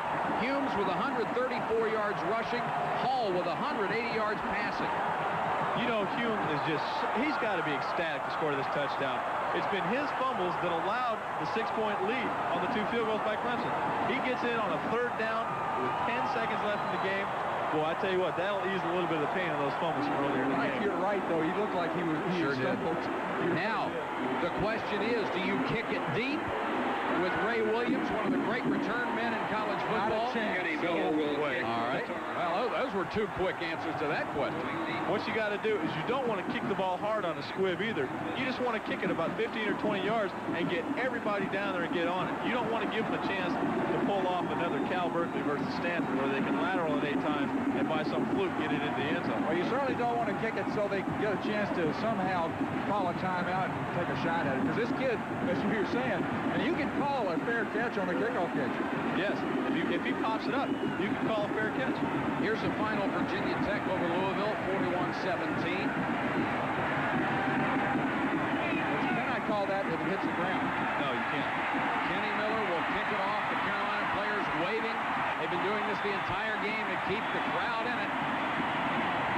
What a big win for North Carolina. And they kick it away. I don't know. Williams will bring it out. He may run out of time altogether. He wants to throw the ball back to the other side, and he lost it out of bounds with 3 seconds left. What they were trying to set up, he was trying to run up to the left. Terrence Rulak ran up like he was going to block and stopped on the other side of the field. North Carolina had that sniffed out, and they knew what was going on. You think they'll put anybody back? Well, the defense they should employ right now is they should use the coverage that Clemson's been using all day. Put somebody 50 yards back in the middle of the field. It will be bombs away for Rodney Williams. He'll have time to get off 1 play, and that is it.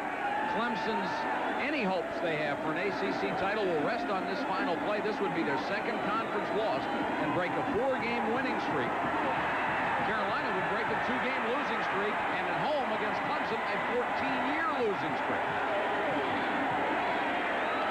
He'll throw it as far as he can. And it's intercepted by Eric Starr. Starr would like to bring it back. 50, 45, 40. And North Carolina has upset Clemson at home. That is a jubilant ball club, to say the least. Well, I think you would think this is a ball game. You really would. I think it's safe to say that these people are excited. Well, they have every reason to be. Their Tar Heels came out and played one whale of a game after Clemson had come back and taken all the momentum away from them. Carolina, with a freshman quarterback, just turned around, sucked it up, went down and got the points when they had to. Well, you talk about one happy guy. Dick Crum, beleaguered, battled, has been fighting the press, fighting North Carolina supporters, and finally he gets this ball club together. They come out from behind a freshman quarterback from Vienna, Virginia, who played outstanding football. Without a doubt, the biggest win for Carolina this year. There's a timeout on the field. It's all over. Clemson, 21. North Carolina, 21-20. Back after this. Final score, North Carolina over Clemson, 21-20 is the final.